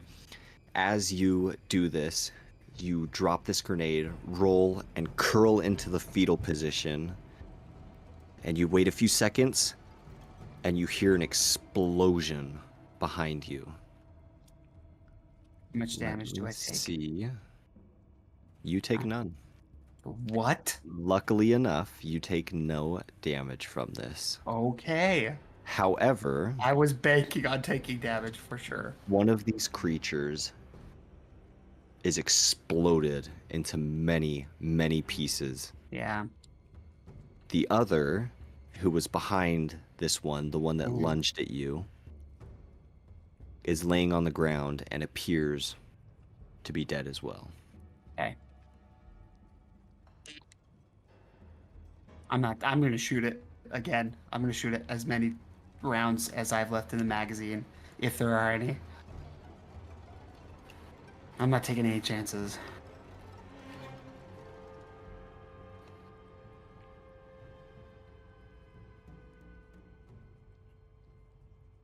Okay. Before that happens, Okay. this creature is going to, in a flourish, snap its head up. Mm-hmm. Claws hit the ground. Its tail flies up behind it. And let me roll real quick to see. Okay. It is going to crawl at you with, before you can even get your gun and Fine. pull it up, this creature is going to run at you, and again you see its jaw Ugh. wide open, coming right at you as it is going to try to get you with its mouth. Okay. Okay, roll your armor. 1 success. Gosh, dude, are you kidding me? Okay. Just like before, you see this coming, except this time you find your rifle just in time. You pull it up, and right as it's sticking its head underneath Mm-hmm.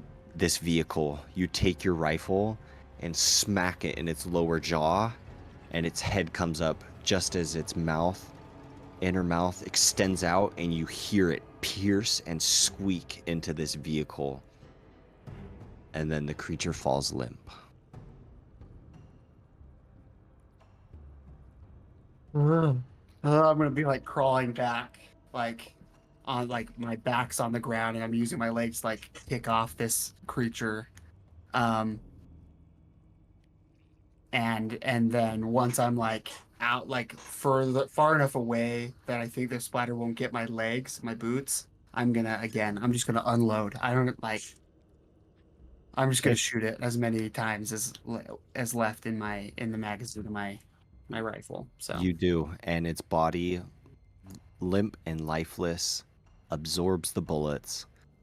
Acid is sprayed all over the floor, sizzling, but you know it is gone. and I'm just kind of like lay there on my back for a minute, like experiencing the fact that my adrenaline was spiked and now I'm coming off of that, feeling exhausted.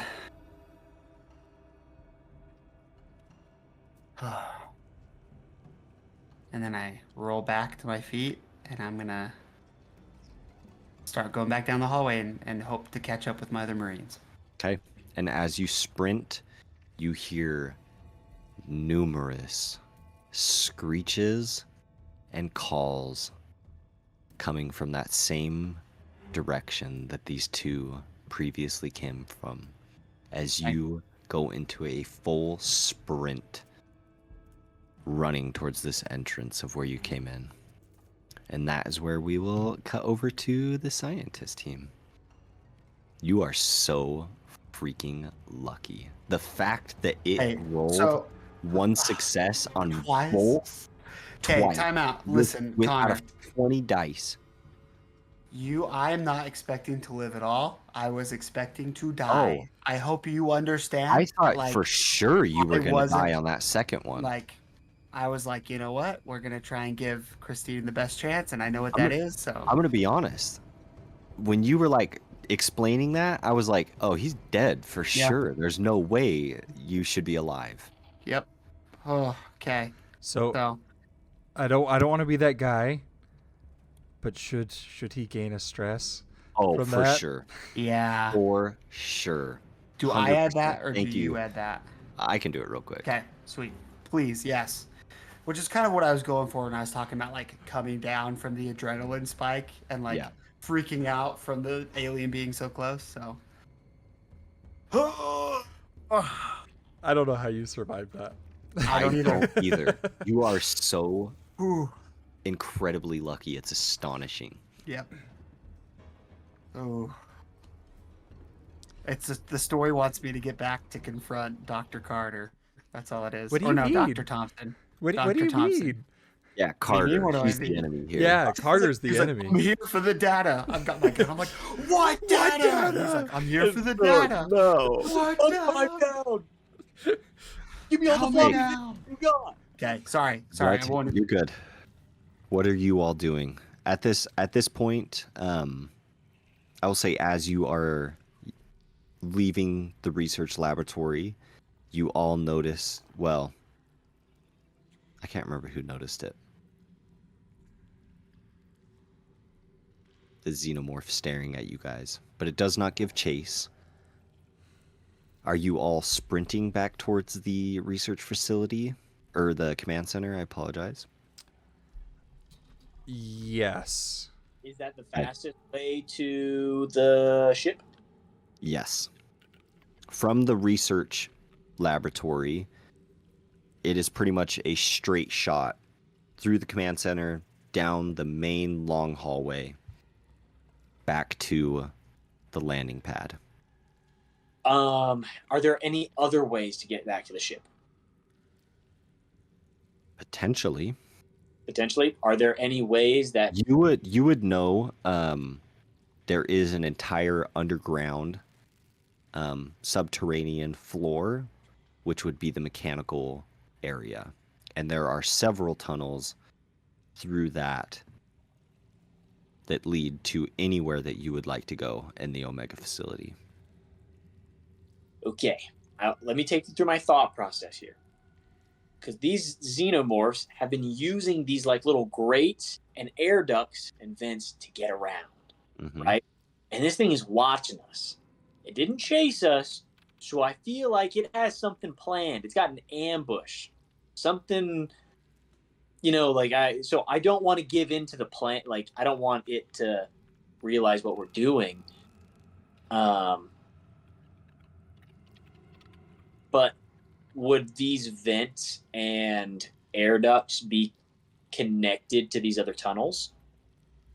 Like, or is that exactly what it's Yeah. using? They spread throughout everywhere. You know that there's several underground and there's several air ducts throughout the entire facility. They are all connected at one point or another.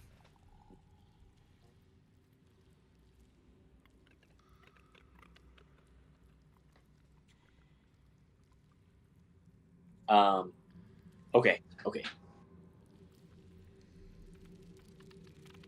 What do you think? What do you think, Tyson? Dr. Carter. Yeah.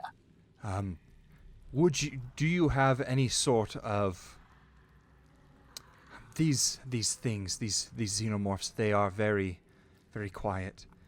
Would you have any sort of way of tracking them, possibly their movements?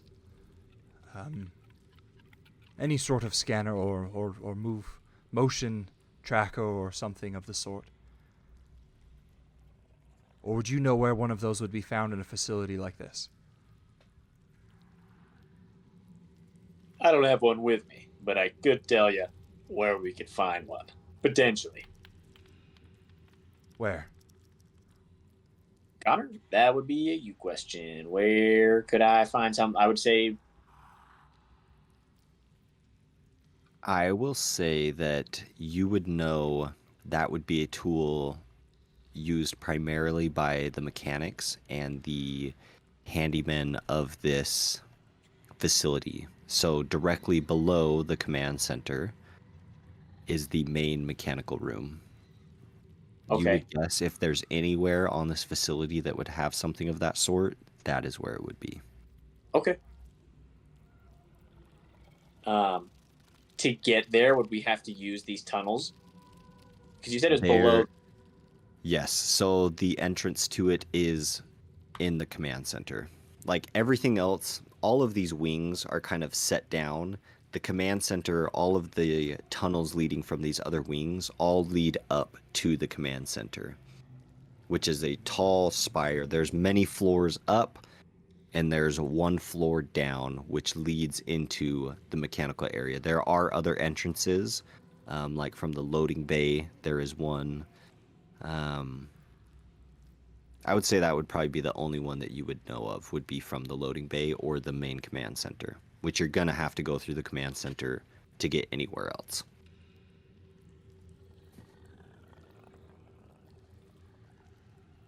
Excuse me, sorry.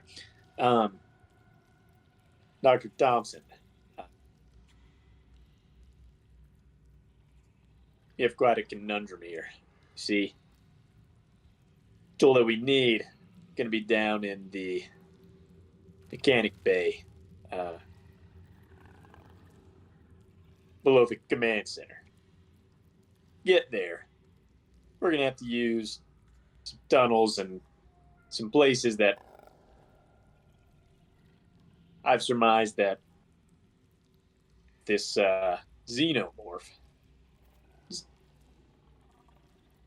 could potentially be using to get around.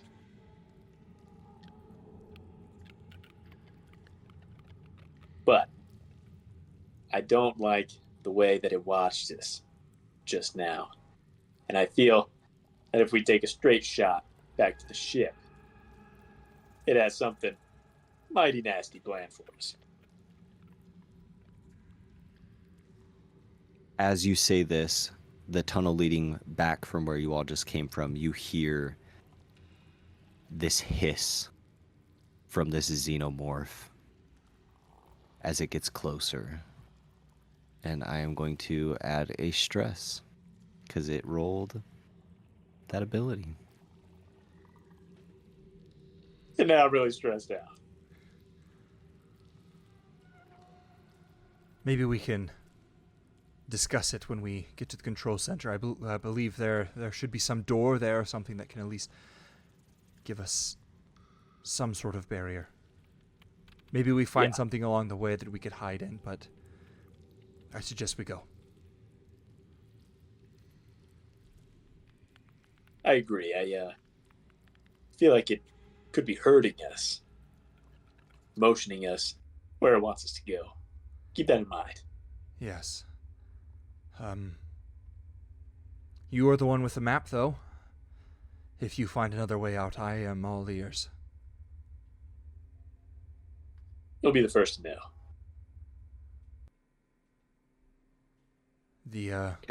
The Wayland Yutani Company is very grateful for your service. I'm glad I could be of an asset.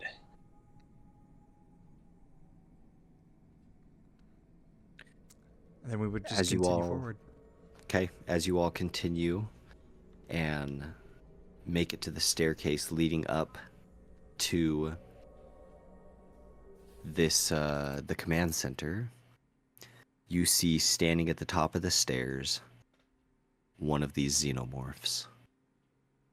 Standing fully on its hind legs, arms down by its side, tail flicking back and forth. It stares down at you all at the bottom of these stairs.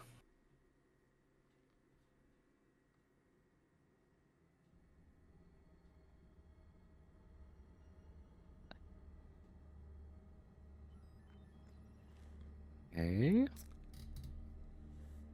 Give me just a moment. He picks up a big boulder and he shoves it down the stairs. And we have to run away from it like Indiana. Starts throwing barrels at us. Yes. We gotta jump side to side. Yeah. Does anybody see the power up around here? Okay, Looking for some This- kind of mushroom. Big and this red. xenomorph standing at the top of these stairs, staring down at you all, gets down on all fours, grabs the top of the stairs, and lunges itself towards you all, screaming and gnashing. And as it gets closer and closer, you see that this xenomorph takes its hands, stabs them into its skull, and rips itself in half, showering all of you. Well, let's see. I need you all to roll mobility checks for me. This is an actual ability that Oh these my creatures have, is it gosh. eviscerates itself and splashes acid on everyone. This is insane. We just Dude, got this... copied by a freaking alien. Oh Okay, my so I'm gonna roll a gosh. mobility check for you. I am the lucky one because all they did was try and eat my head. Oh my gosh. What happens if you get a success and a fail? I think that the success on a skill check, the success wins. Okay. Okay, so Dr. Carter, you react just in time as you see this. Maybe pushing Oliver Smith in front of you, maybe not. Everybody's too stressed to see. Right. But you jump off to the side as this creature lunges forward towards you. Tyson, I need you to make a mobility check as well. I did, and I failed. Oh, yeah, those were your two. Those were my two, and I failed. Oh, it's telling me Ethan Carter rolls stress because you got a failure. Okay.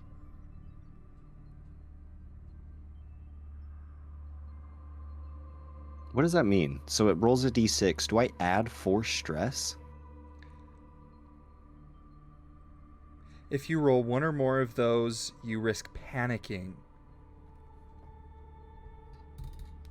So he has to roll, yeah.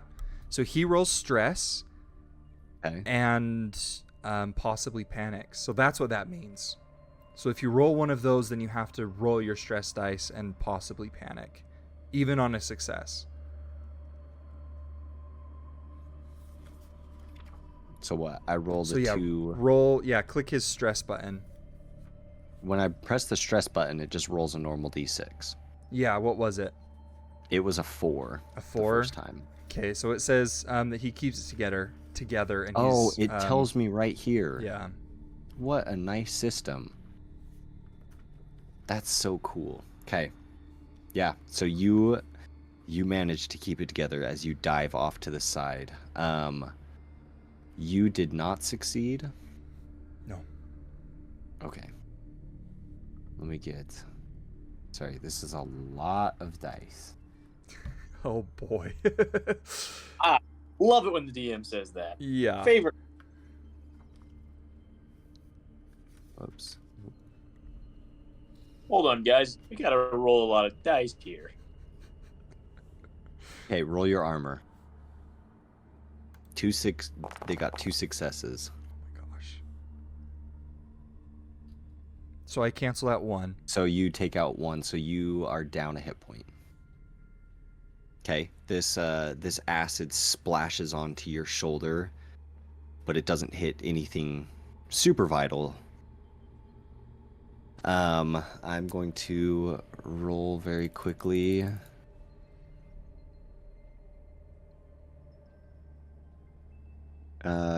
Gabriel takes a hit point. Oliver, it was 2, right?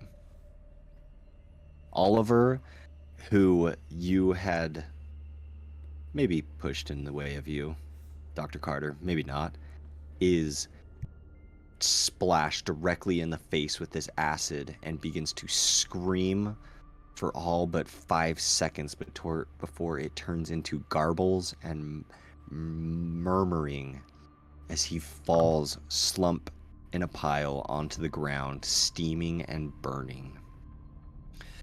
For your guys, Tyson. We'll say I didn't shove him in front of me. But I did duck behind him. You know. It Wow. wasn't a shove, it was more of a duck. It was. That was good. Hey, Tyson, you see both Ryan and Alex as well are directly hit by this acid, and the same fate ensues. Both of them screaming and burning and steaming until finally they both slump to the ground and die in front of you. The creature is also dead, though, by the way. Yeah, which I guess is good, but so are 3 That's of our good. guys. That's good, right? Yeah.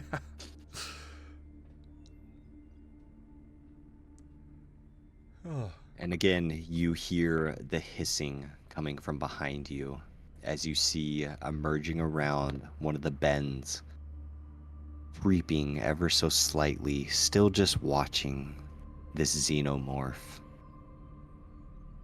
maybe 30 yards away.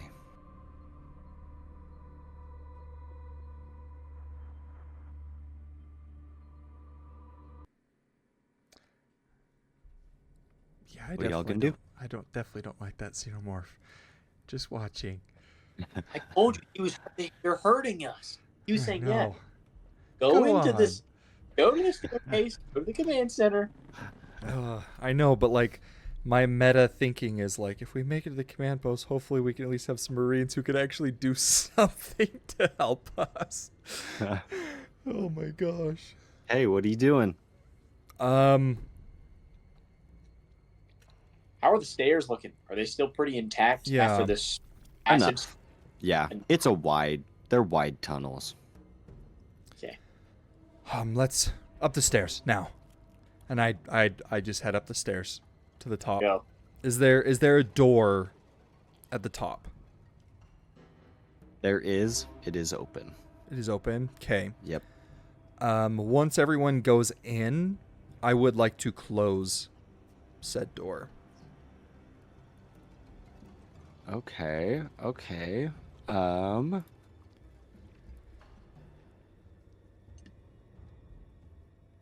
Make me a comtech check.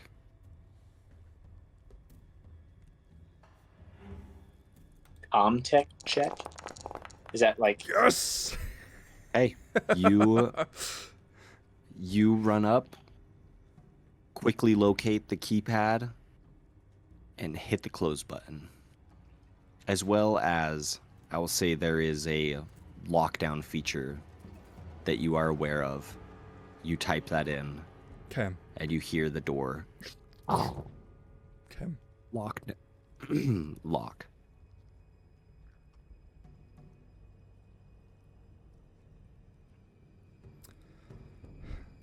And now you are just in the command center.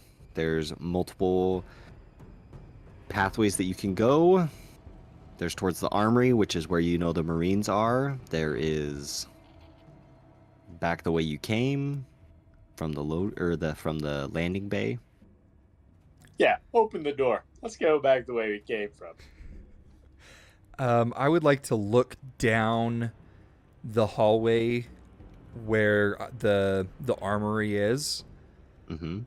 and just see if I can see anything or hear any sort of anything coming from there, suggesting people making their way.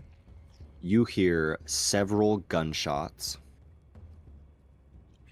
Not even just several gunshots. You hear magazines being unloaded on this from down that way, and then you hear a loud explosion.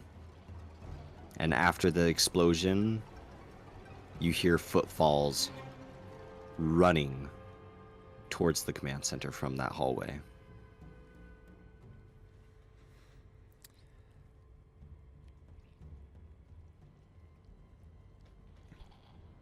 Dr. Cotter, Yeah.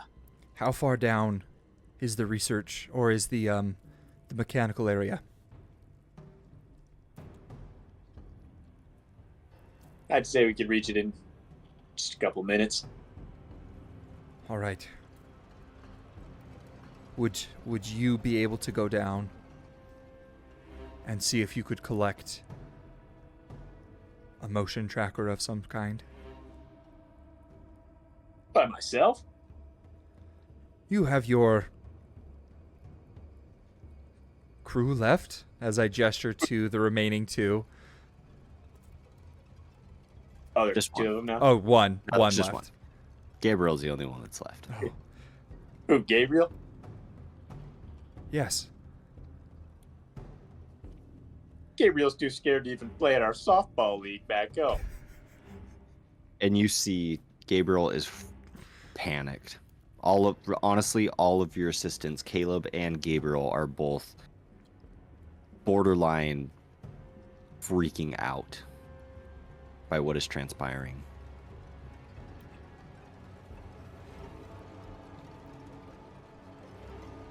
Well,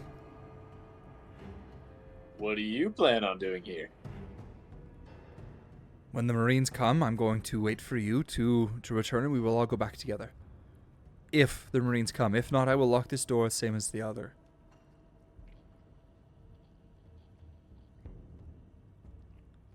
We heard footfall. It could just as well be the creatures as it is the Marines returning.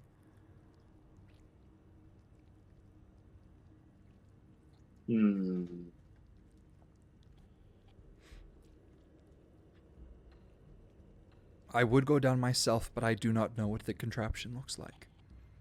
I would not know how to find it. And just then you hear a bang on the door that you all just entered from.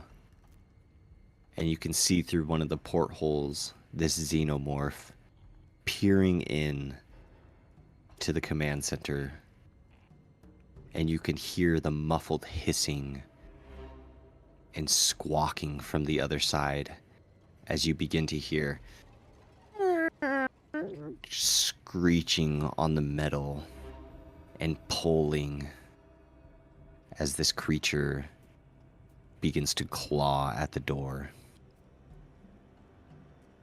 You know, all of a sudden, I feel like me going somewhere that's not here sounds pretty good. And I'm going to hold my gun out towards the door. Be quick. I will. Don't lock me out. All right. And then Affirmative.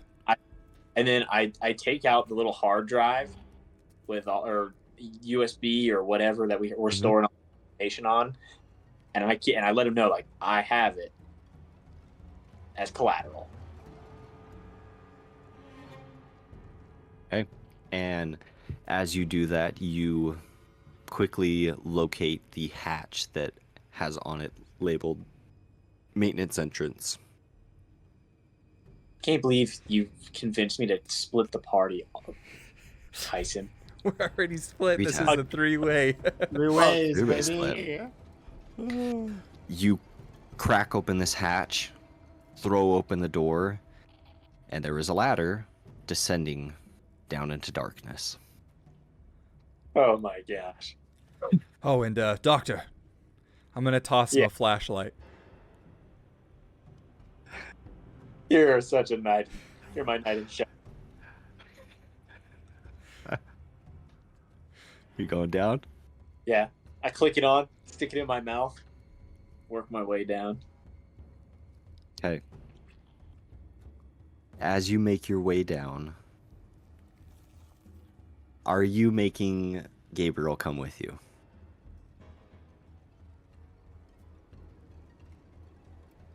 Yeah. I'll Okay, are you making him go first? yeah. Okay. Take as many red shirts as you can, right? Scared out of his wits. He finally, okay, after, you sitting there convincing him that this has to be done in order for you all to escape. Gabriel, gotta do this. It's really important. Okay, I'll do it. I know you're scared. I'm terrified. You get the, as you are having this close conversation with him, you get the waft of urine.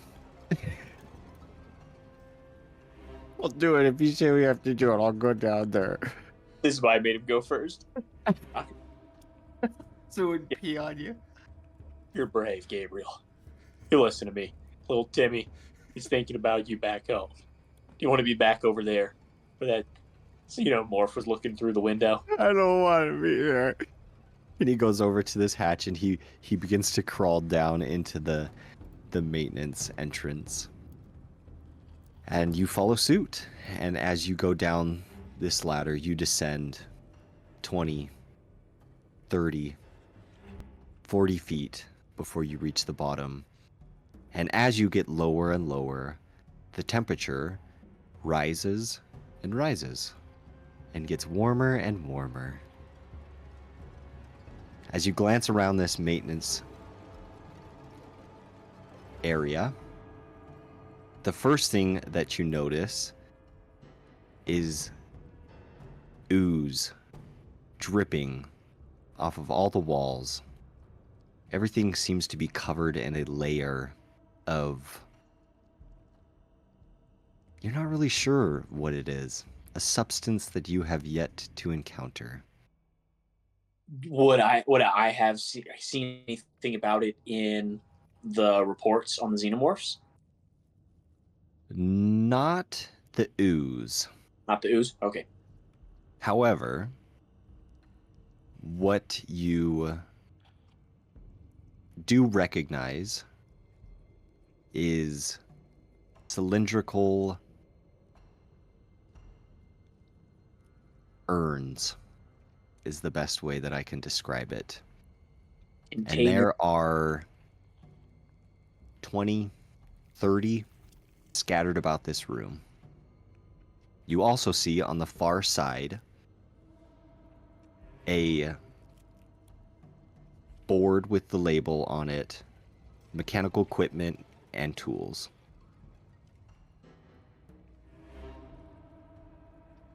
And Gabriel turns to you. What the heck are these things?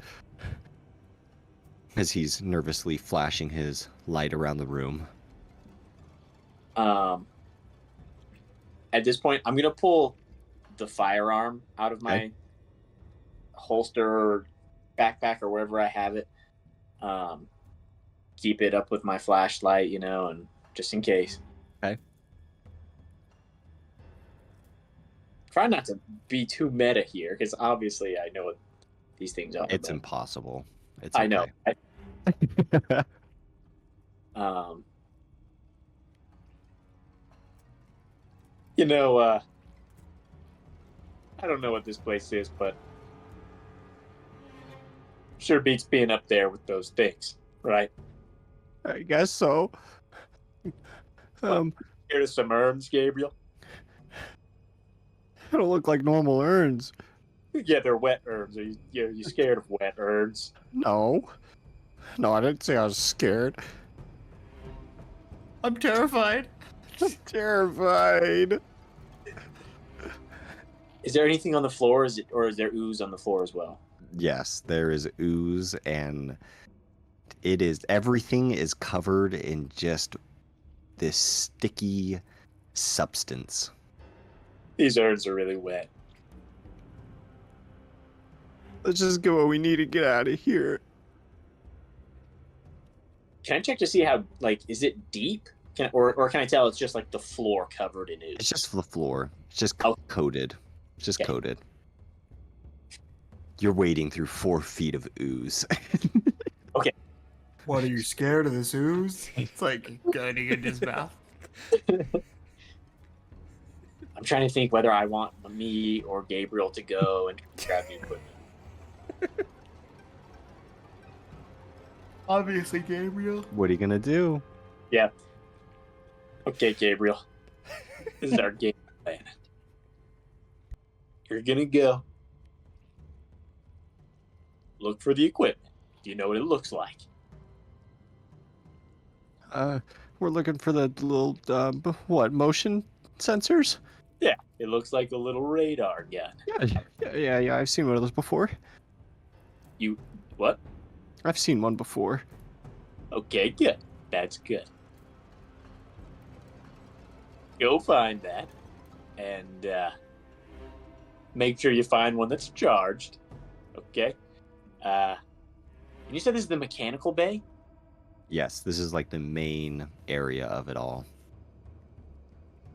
Okay. And while you're over there, this is really important. I need you to find any kind of welding equipment. Anything really kind of creates fire over there. Okay. Yeah. Okay. Shakily and nervously, Gabriel begins to make his way over, moving past these eggs.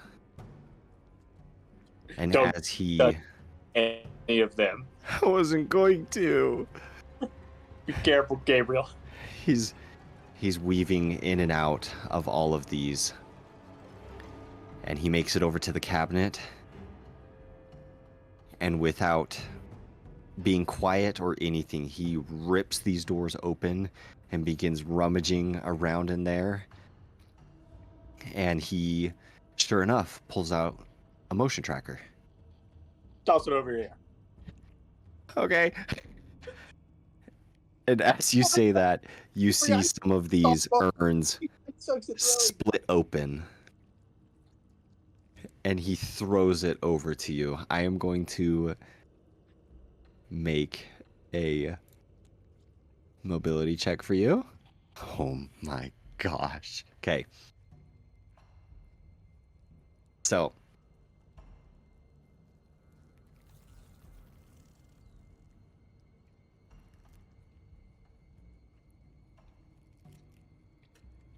Your stress goes up by 1. Me and Ethan Carter's. His stress As- is like through Okay. the roof. As he throws this to you, you catch it, but at the sight of these eggs opening up, you drop your weapon onto the ground, catching this motion tracker, but so stressed that your gun falls down into the ooze.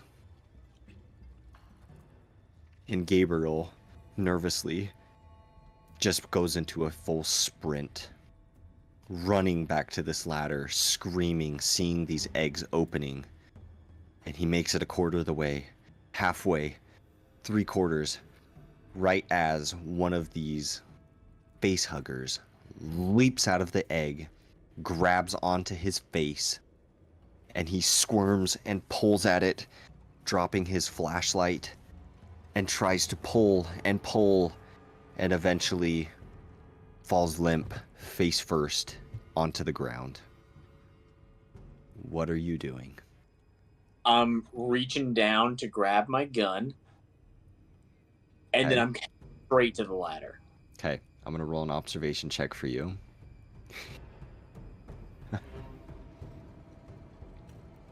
Yeah. um. I don't like this. Okay. You are frozen with fear. You go to reach down, and seeing Gabriel get taken by one of these, you are utterly incapable of moving. You see 2 more of these face huggers begin to come out of the top of their eggs.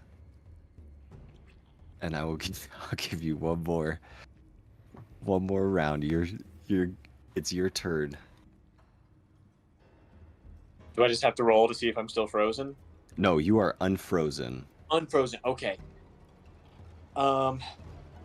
Did I get my gun already? No. Or I reached down to grab it and As you were reaching down, you saw Gabriel fall face first with his hugger on his face, and you were just stricken with fear to the point that you could not move or think clearly enough to reach down and grab that gun. I'm gonna reach for the gun. I'm sticking with my plan. I'm reaching for the gun. Put it in my pocket where it's still accessible. Actually, no. I'm gonna put the radar track thing in my. I feel like I would have a bag of some kind with medical supplies. Just dumps all the life-saving equipment out onto the ground, puts the motion sensor in, and goes up the ladder. The motion. I will. Dr. Thompson really wanted this. How this works is you have 1 fast action and 1 slow action, or 2 fast actions. Fast actions are such as running, retreating, seeking cover, picking up an item. A slow action is like stopping panic. Basically anything combat related. I sent them in Discord. Yeah. I'm gonna say. So I will say this. Because of the situation,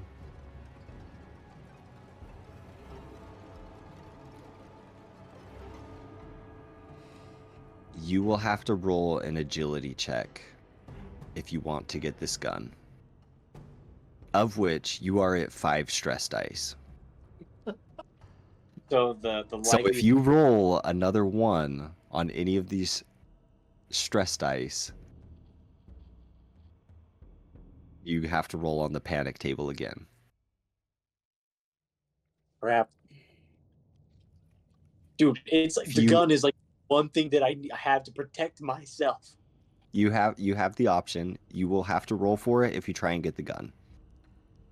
Your other option is you can run, and I will not make you roll for running. So it's up to you.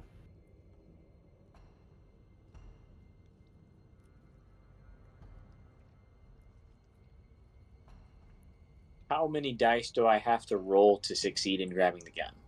Just 1. Just 1. If you roll a 1 on any of your stress dice, you have to roll on the panic table again. So I have a 1 in 6 chance of having to roll on the. You actually have any successes on any stress dice will count as successes, but all you have to hit is 1 stress dice, and you have to hit 1 on any of the stress dice. So right now you have 3 normal dice for your agility and 5 stress dice. So the odds are not in your favor. I'm booking it. I'm just heading out. I got the radar gun, and I'm. Hey, you have that gun, and you begin to climb up this ladder as fast as you can. As you reach the top, you look back down and you see these face huggers crawling up the walls towards you as you slam this hatch and lock it shut, just as the Marines enter the top of the stairs. Or I would say they're at the bottom of the stairs, about to make their way up. And that would be Ramirez, Chang, and an unknown woman that you see with them.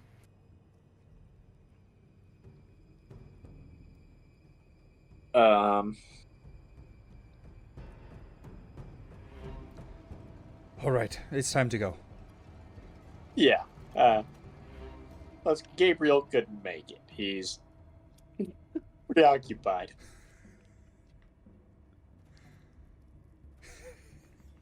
And still, from the research lab, you hear just tearing and pulling. And as you all glance back over that way, you can see, with one push, a single finger comes through this door. As what you now know, this creature is tearing through this door to get entrance to you all. As Ramirez and Chang and this unknown woman run up the stairs. Where's everybody at? They're all dead. Well, I think Reyes might be dead too. We heard an explosion and... Well, I think he saved all of us, so... We gotta get back to the ship right away. All right, let's go. Hey, and you all take off towards back towards the landing area. Reyes, Mhm. you come up these stairs as you hear screaming and hissing behind you. Not close, but you know that you are being pursued. As you get to the top of these stairs in the command center, you look towards the research facility as you hear tearing and gnashing, and you can see this xenomorph almost all the way in to this room. Okay. I will. And no one else is in here. No one else is in here. Okay, I will shoot the xenomorph in the face as it's Hey. trying to climb in. Roll an attack.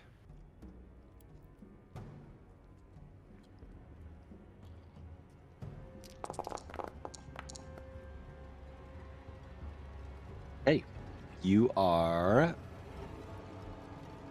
2 successes, 1, and I rolled a 1 on my stress, or a 2 Hey. on my stress. So you get a shot off.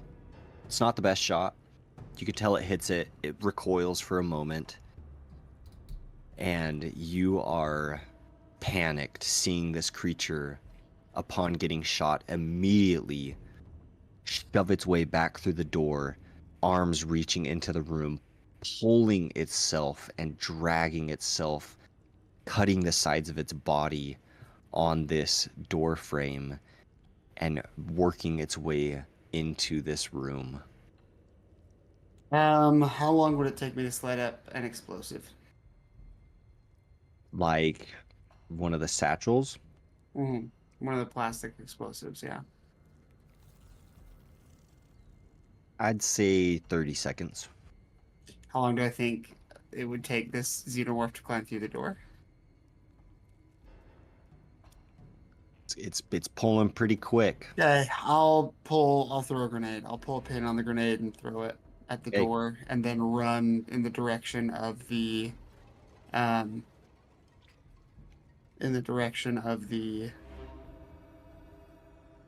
ship. Hey. Did Chang and Ramirez grab Jenkins? No. Okay. Jenkins's body is still right where you left it. Okay. I'm going to grab Jenkins' body, then Okay. toss the grenade, and then run to the ship. Okay.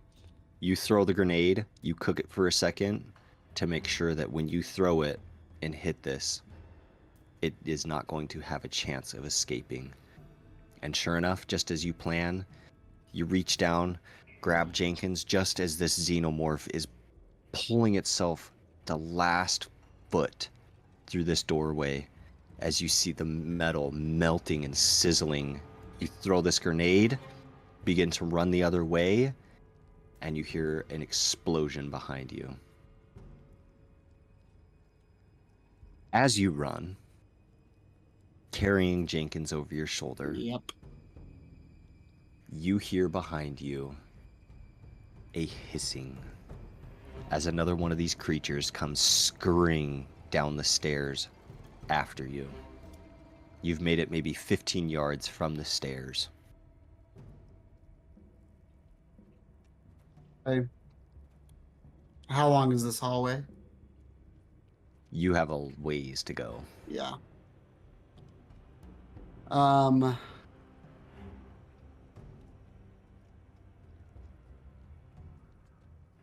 I will drop Jenkins, and I will also drop to the ground. Here's how I imagine it. It's like as I'm sort of turning back to see this thing chasing me, I kind of like trip up on my own feet and I fall onto my back, and then I'm just gonna shoot down towards the hallway where it's coming. Okay. Jenkins next to me.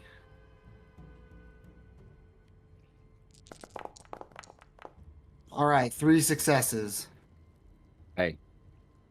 So Really? I'm gonna just do the extra damage. So twice. Hey.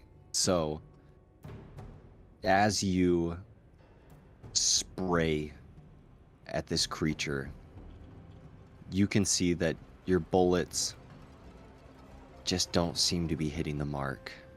It seems to be quickly evading, climbing on the walls, jumping back to the floor, all the while scurrying closer and closer to you. Hey, when it gets I'm close enough Uh-huh. to like jump on top of me, I want to grab Jenkins and roll the body bag on top of me, in between me and the xenomorph. Okay. Because Roll your armor. Yeah.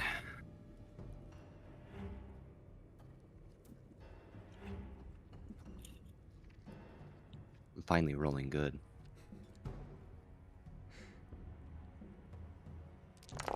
Oh yeah, good for 2 you. successes. How many hit points do you have? I have 8. Hey. As you are unloading this magazine, you hear the dreaded as your last bullet exits this, as this creature crawling on the ceiling towards you leaps down and digs its claws deep into your ribs. You suffer 4 points of damage.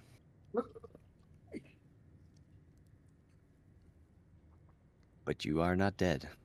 Okay. But you wish you were. But you wish you were. And what do you wish to do? Right now, the claws are in my body. They are in your body.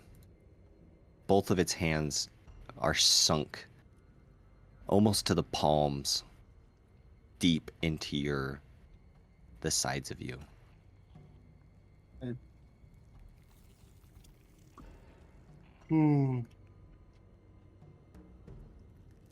Give me just a second.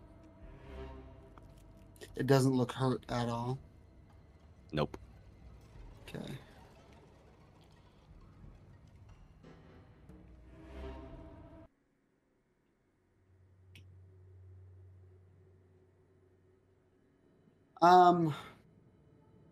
I will take out my pistol and I will just bury the barrel into the chest and I'll just shoot it. Hey. Roll your pistol. 1 success.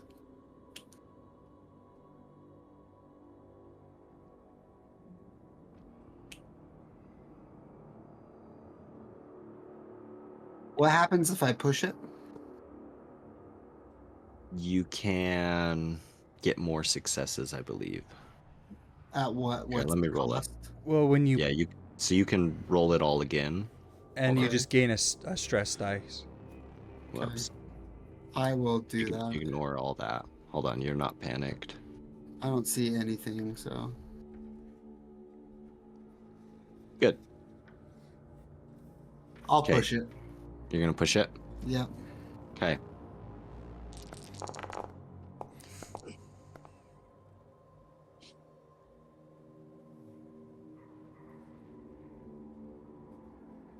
Great. Seek cover, and I also got 2 more successes. Okay. So seek cover. Just use your next action to move away from danger and find a safe spot if possible. It did not roll any successes on its armor check. Okay. So, pulling out your pistol, so your stress level goes down by 1, first of all. You pull out your pistol, you stick it right in this creature's mouth and pull the trigger and blow a hole through the back of its skull. Mm. Make a mobility check for me. Okay. Me surviving this is like Connor surviving the freaking submarine Yeah. episode. Yeah. Yeah. This is crazy. If you can pull this off, like, I will be legendary. astonished. 1 success. 1 stress. My stress is scream. And my stress level is decreased by 1. So You're Hey. just getting like less stress.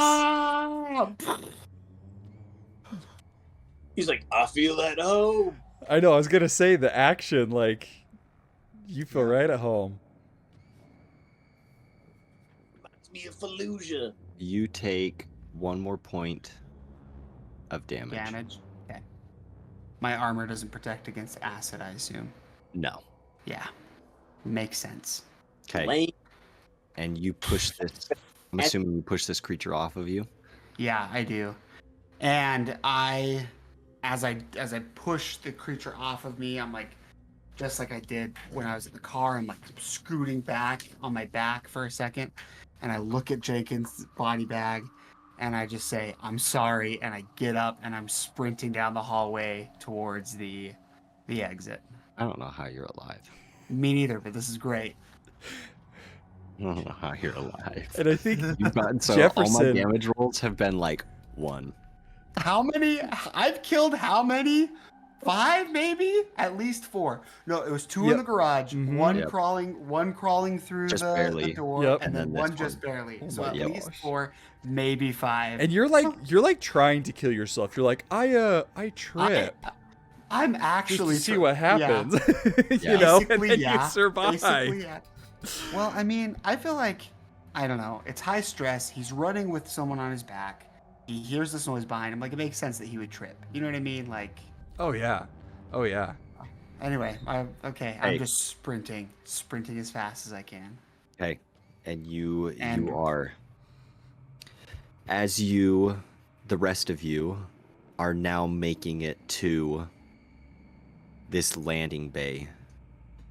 You burst out through these doors and you see the glorious ship there, still powered up, waiting for you.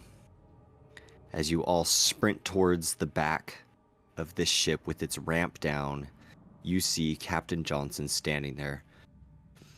Well, y'all look like crap. What's going on? Prepare for takeoff. We're leaving immediately. Is anybody else coming? Quickly. No, this is it. Hey, Sorry. No, go on. what were you gonna say? I was just gonna say, Ramirez and Chang were there when I was giving my orders to Johnson over the radio, so they would have Yes. known what my intentions were. Okay.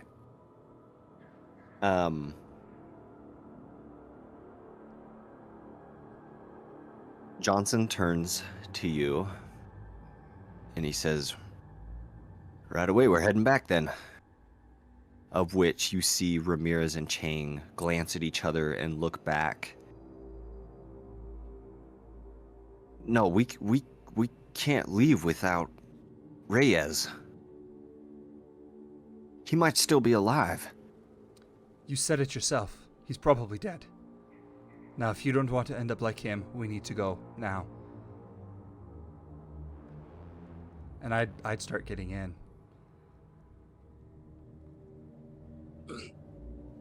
They are conflicted.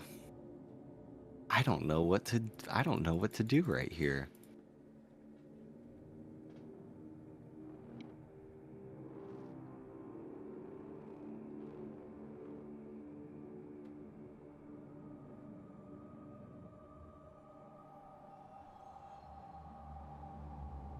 Okay, I'm gonna roll 3 stress dice for each of them. I'll do them 3 at a time. Okay. Ramirez, having been through what he's been through, lowers his weapon and he steps on. And Chang remembers Sergeant Reyes's orders and he keeps his gun raised. We're not leaving until we know what happened to him. Well, then you can find out. No, nobody's leaving until we find out what happened to Reyes. Listen, you are not part of the company. Therefore, you are not my problem. You can do as you wish. But this ship, as I point to the logo on the side, it is. And it's going to leave with or without you. Make your decision, soldier. Okay, I'm gonna roll one more time.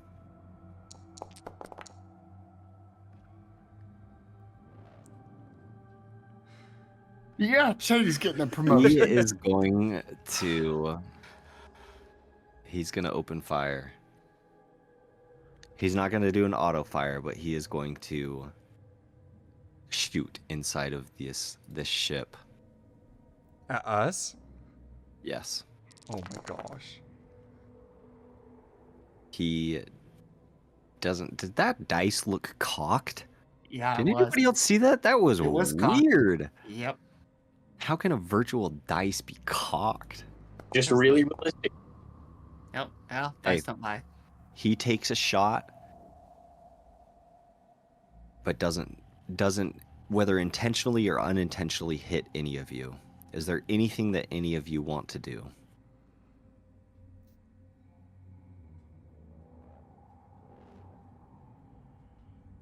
I'm conflicted. What would you do? There are 2 things that I want to do. Okay.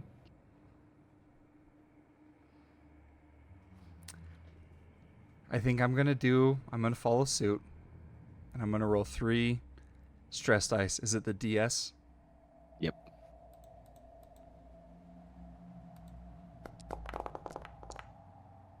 Okay. I can't see it. You didn't make it public. Oh, Oh, I saw it. it was... There Okay. was 2 fails and this. Well, not fails, but just 2 nothings and a success. Okay. Okay. So I'm going to make the good decision. All right. And I'm going to walk in. And I'm going to tell the pilot, we're leaving.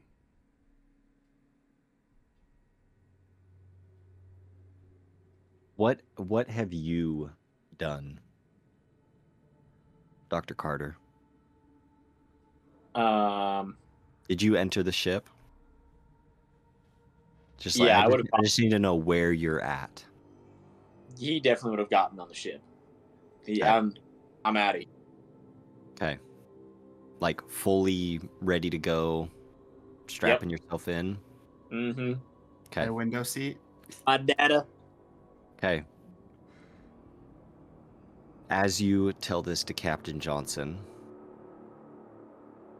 he looks at you. Yes, sir.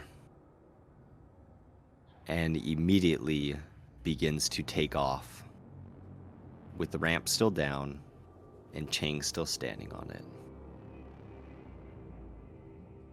As this aircraft begins to lift up in the air, Carter, you see Chang slowly losing his grip, stumbling back and forth as this ship is taking off.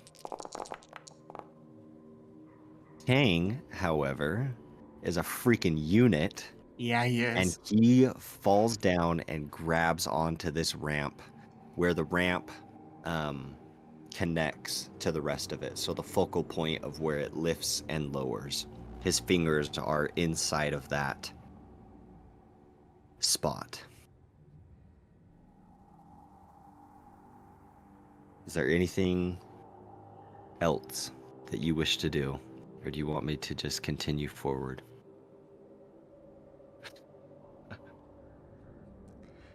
Depends. Do you want to have me make bad decisions or not? That's up to you. Whatever you want. Um, Can I say that as I've been running, I've been trying to get in contact with Ramirez and Chang on the radio after like I snapped out of my stress. Does that make sense? Yes, absolutely. Okay. And Ramirez hears you. Or Yeah. both of I them mean, hear both- you. I would assume Both like of them as the hear you. plane's like, and then like Chang falls, you hear over the radio, Ramirez, Chang. How far away am I from the landing dock? You are 30 seconds. Okay. ETA 30 seconds.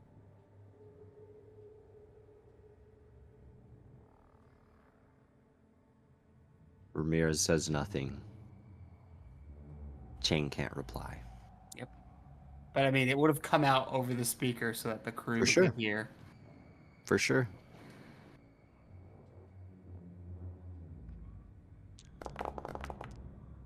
Ramirez does nothing.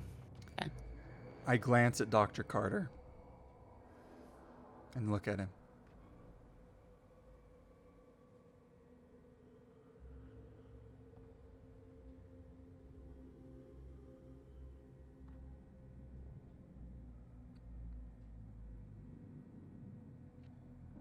And then I look back and I tap the pilot on the shoulder.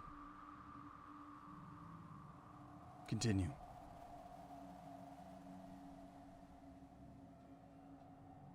Okay. You're not doing anything, Zane? Okay, help me with this picture here. What Okay.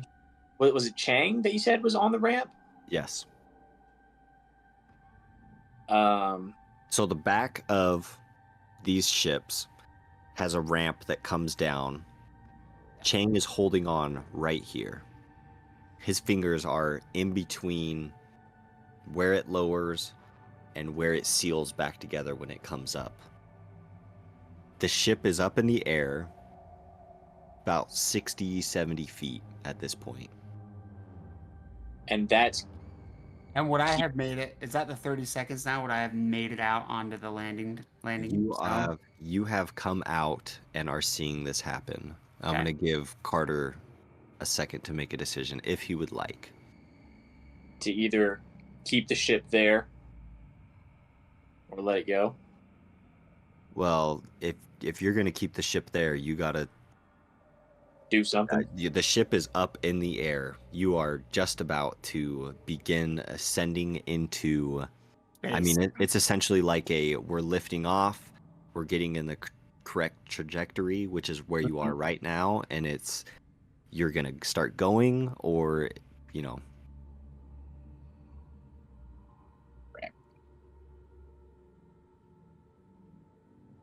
Um, If you can't make a decision, roll a dice. Let the dice decide. Yeah. That's Great idea. Let's do it. Let's do it. Okay. What do you want me to roll? How many? I don't know what morally Carter would actually do, so I like this. Fine. Yeah. Should do like 4. Stress Yeah. dice. Okay.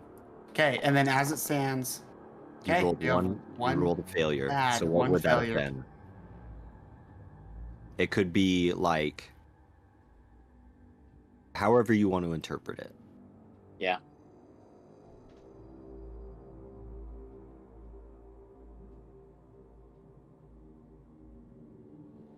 Okay. Carter pulls out his laptop, starts typing away on it. I would like to try to hack into the system for the Ship. ship to see if I can get it to land. Okay.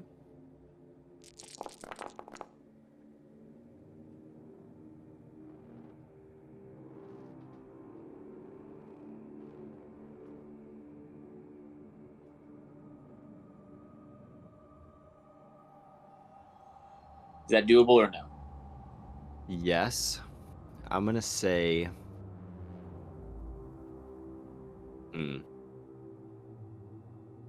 going to say because this is more of a mechanical thing, you wouldn't be able to just like hack it over Wi-Fi.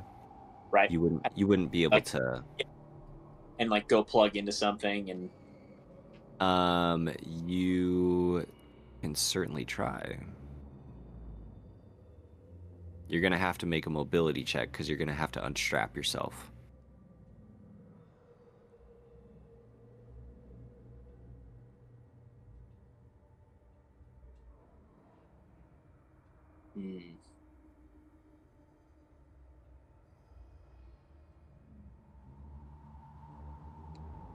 There's no covert way of doing this. What are you going to do? Well, the way that I interpreted the failure was that Carter actually wanted to like go and just leave him, but the failure was like he second guessed himself, and he's like, I'm gonna do the thing that I don't want to do, Okay. So you're going to try and make your way? Yeah. Okay. I gotta go hit the John. So as you unbuckle yourself, trying to make your way over to an access panel inside of this ship to where you could plug in, you lose your footing. And as you slide and hit the ground, what? I said I trip and die. Something. Okay, so as you fall to the ground, right as you're about to stand back up, Johnson fully engages these thrusters. And Chang, as much as he tries to hold on, is ripped from this shuttle. You, on the other hand, do not even have a chance of holding on, as you are jettisoned out of the back of this vehicle and plummet your way back to this landing pad.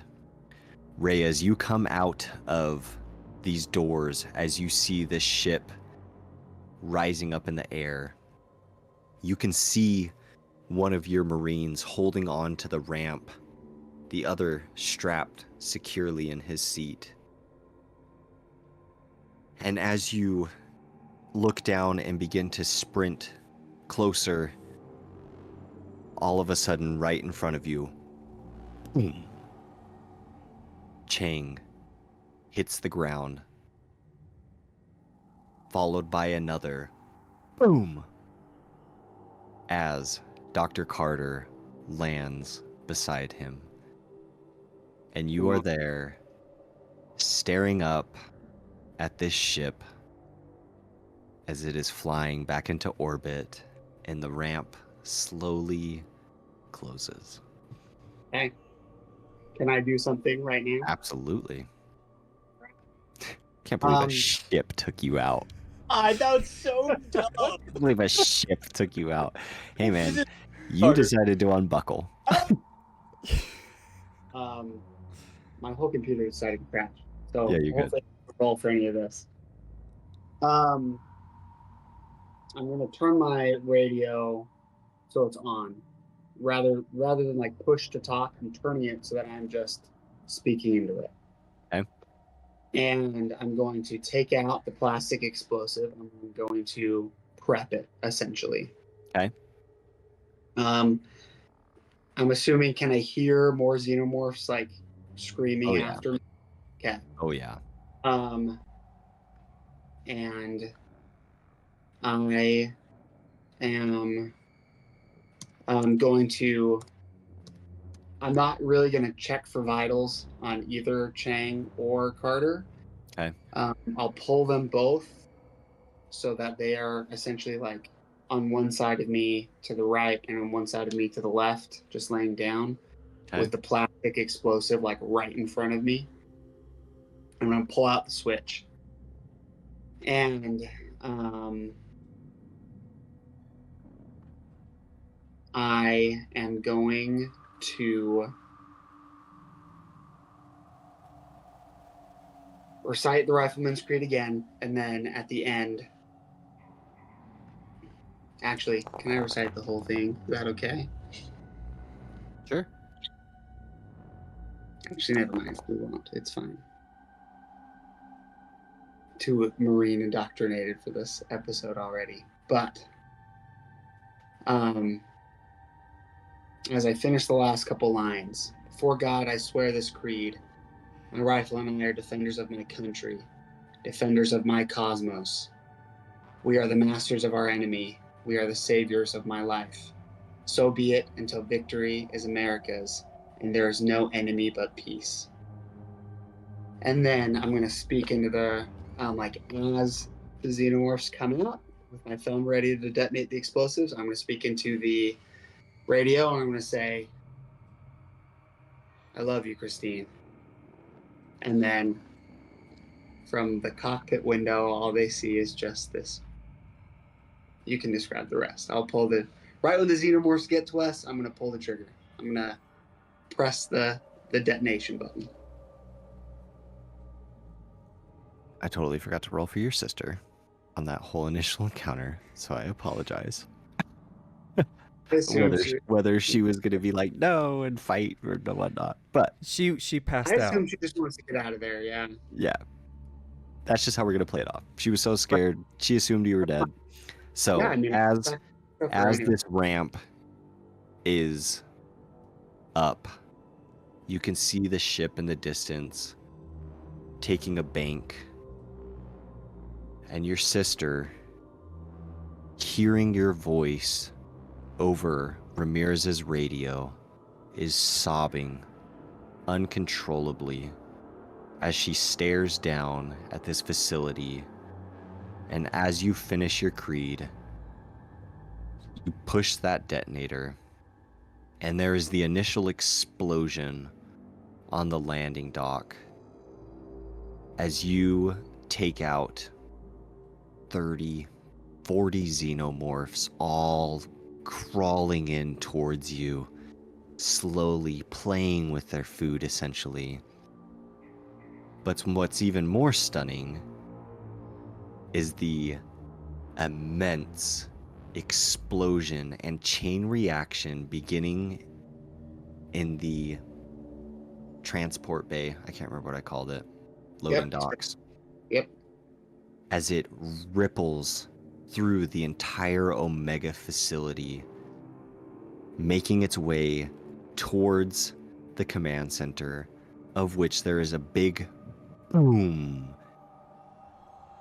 followed by an indescribably large explosion as all of the oxygen and gases stored in that mechanical room down below explode in a brilliant fashion and leave a crater on Aridus Prime. Can I give a little Yes. spiel? Absolutely. All right.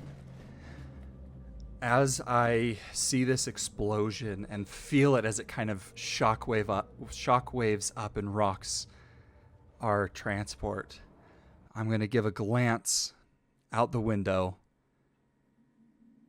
and I have a slight smile on my face as I think about the embryos that I have safely stored inside of me. And then I'm going to wipe my nose as a little bit of something kind of shockwave. Hydraulic fluid. And you see I It's have a hydraulic white, milky substance on my hand. And I kind of rub it away and then look towards the ship ahead. And I that knew it. is where we're going to end this one shot. I knew it. I legitimately, if I was gonna make it back to you, I was gonna straight up confront you about being a machine. Straight up. Yep. Yep. He never had to roll any stress dice. I don't know if any of you guys ever noticed that. He doesn't get stressed. No, AI. yeah, it's. I knew you were a David of sorts. About yeah. half. He had to Yeah. be, right? I know. He Yeah. had to be. It was, Every I- good alien movie's got a synthetic. That Yep, face and- hugger in the research lab. I got a message from Tyson. Hey, if there's any face huggers in here, I'd like to release one. I was like, I was gonna make him roll for it, and then I was just like, Nah. yeah, okay, you do it. That was so good. I was hoping that if it was going to get one of your guys, that you'd be willing to take it back, but you didn't do that. So No. The face hugger back. Yeah. your guy, Jenkins. Yeah. And then you were carrying the body, and I was like, well, maybe he'll get that, but Nope. Well, I That was appreciate you wonderful. guys being so patient with me and making up 90% of those rules. Oh, it's so I fun. apologize That's if you're a great. huge fan of this alien RPG and are like, none of this is right. If these aren't the rules, then it should be, because it was great. yeah, it was so much fun. Well, hopefully we can play it again, and I will actually read this like 400-page core book of this RPG. But if you enjoyed, please go check out our other content. Go check out Theros Season 1 and currently running Season 2, as well as Strahd. We have different vibes and feels for every single one of our campaigns.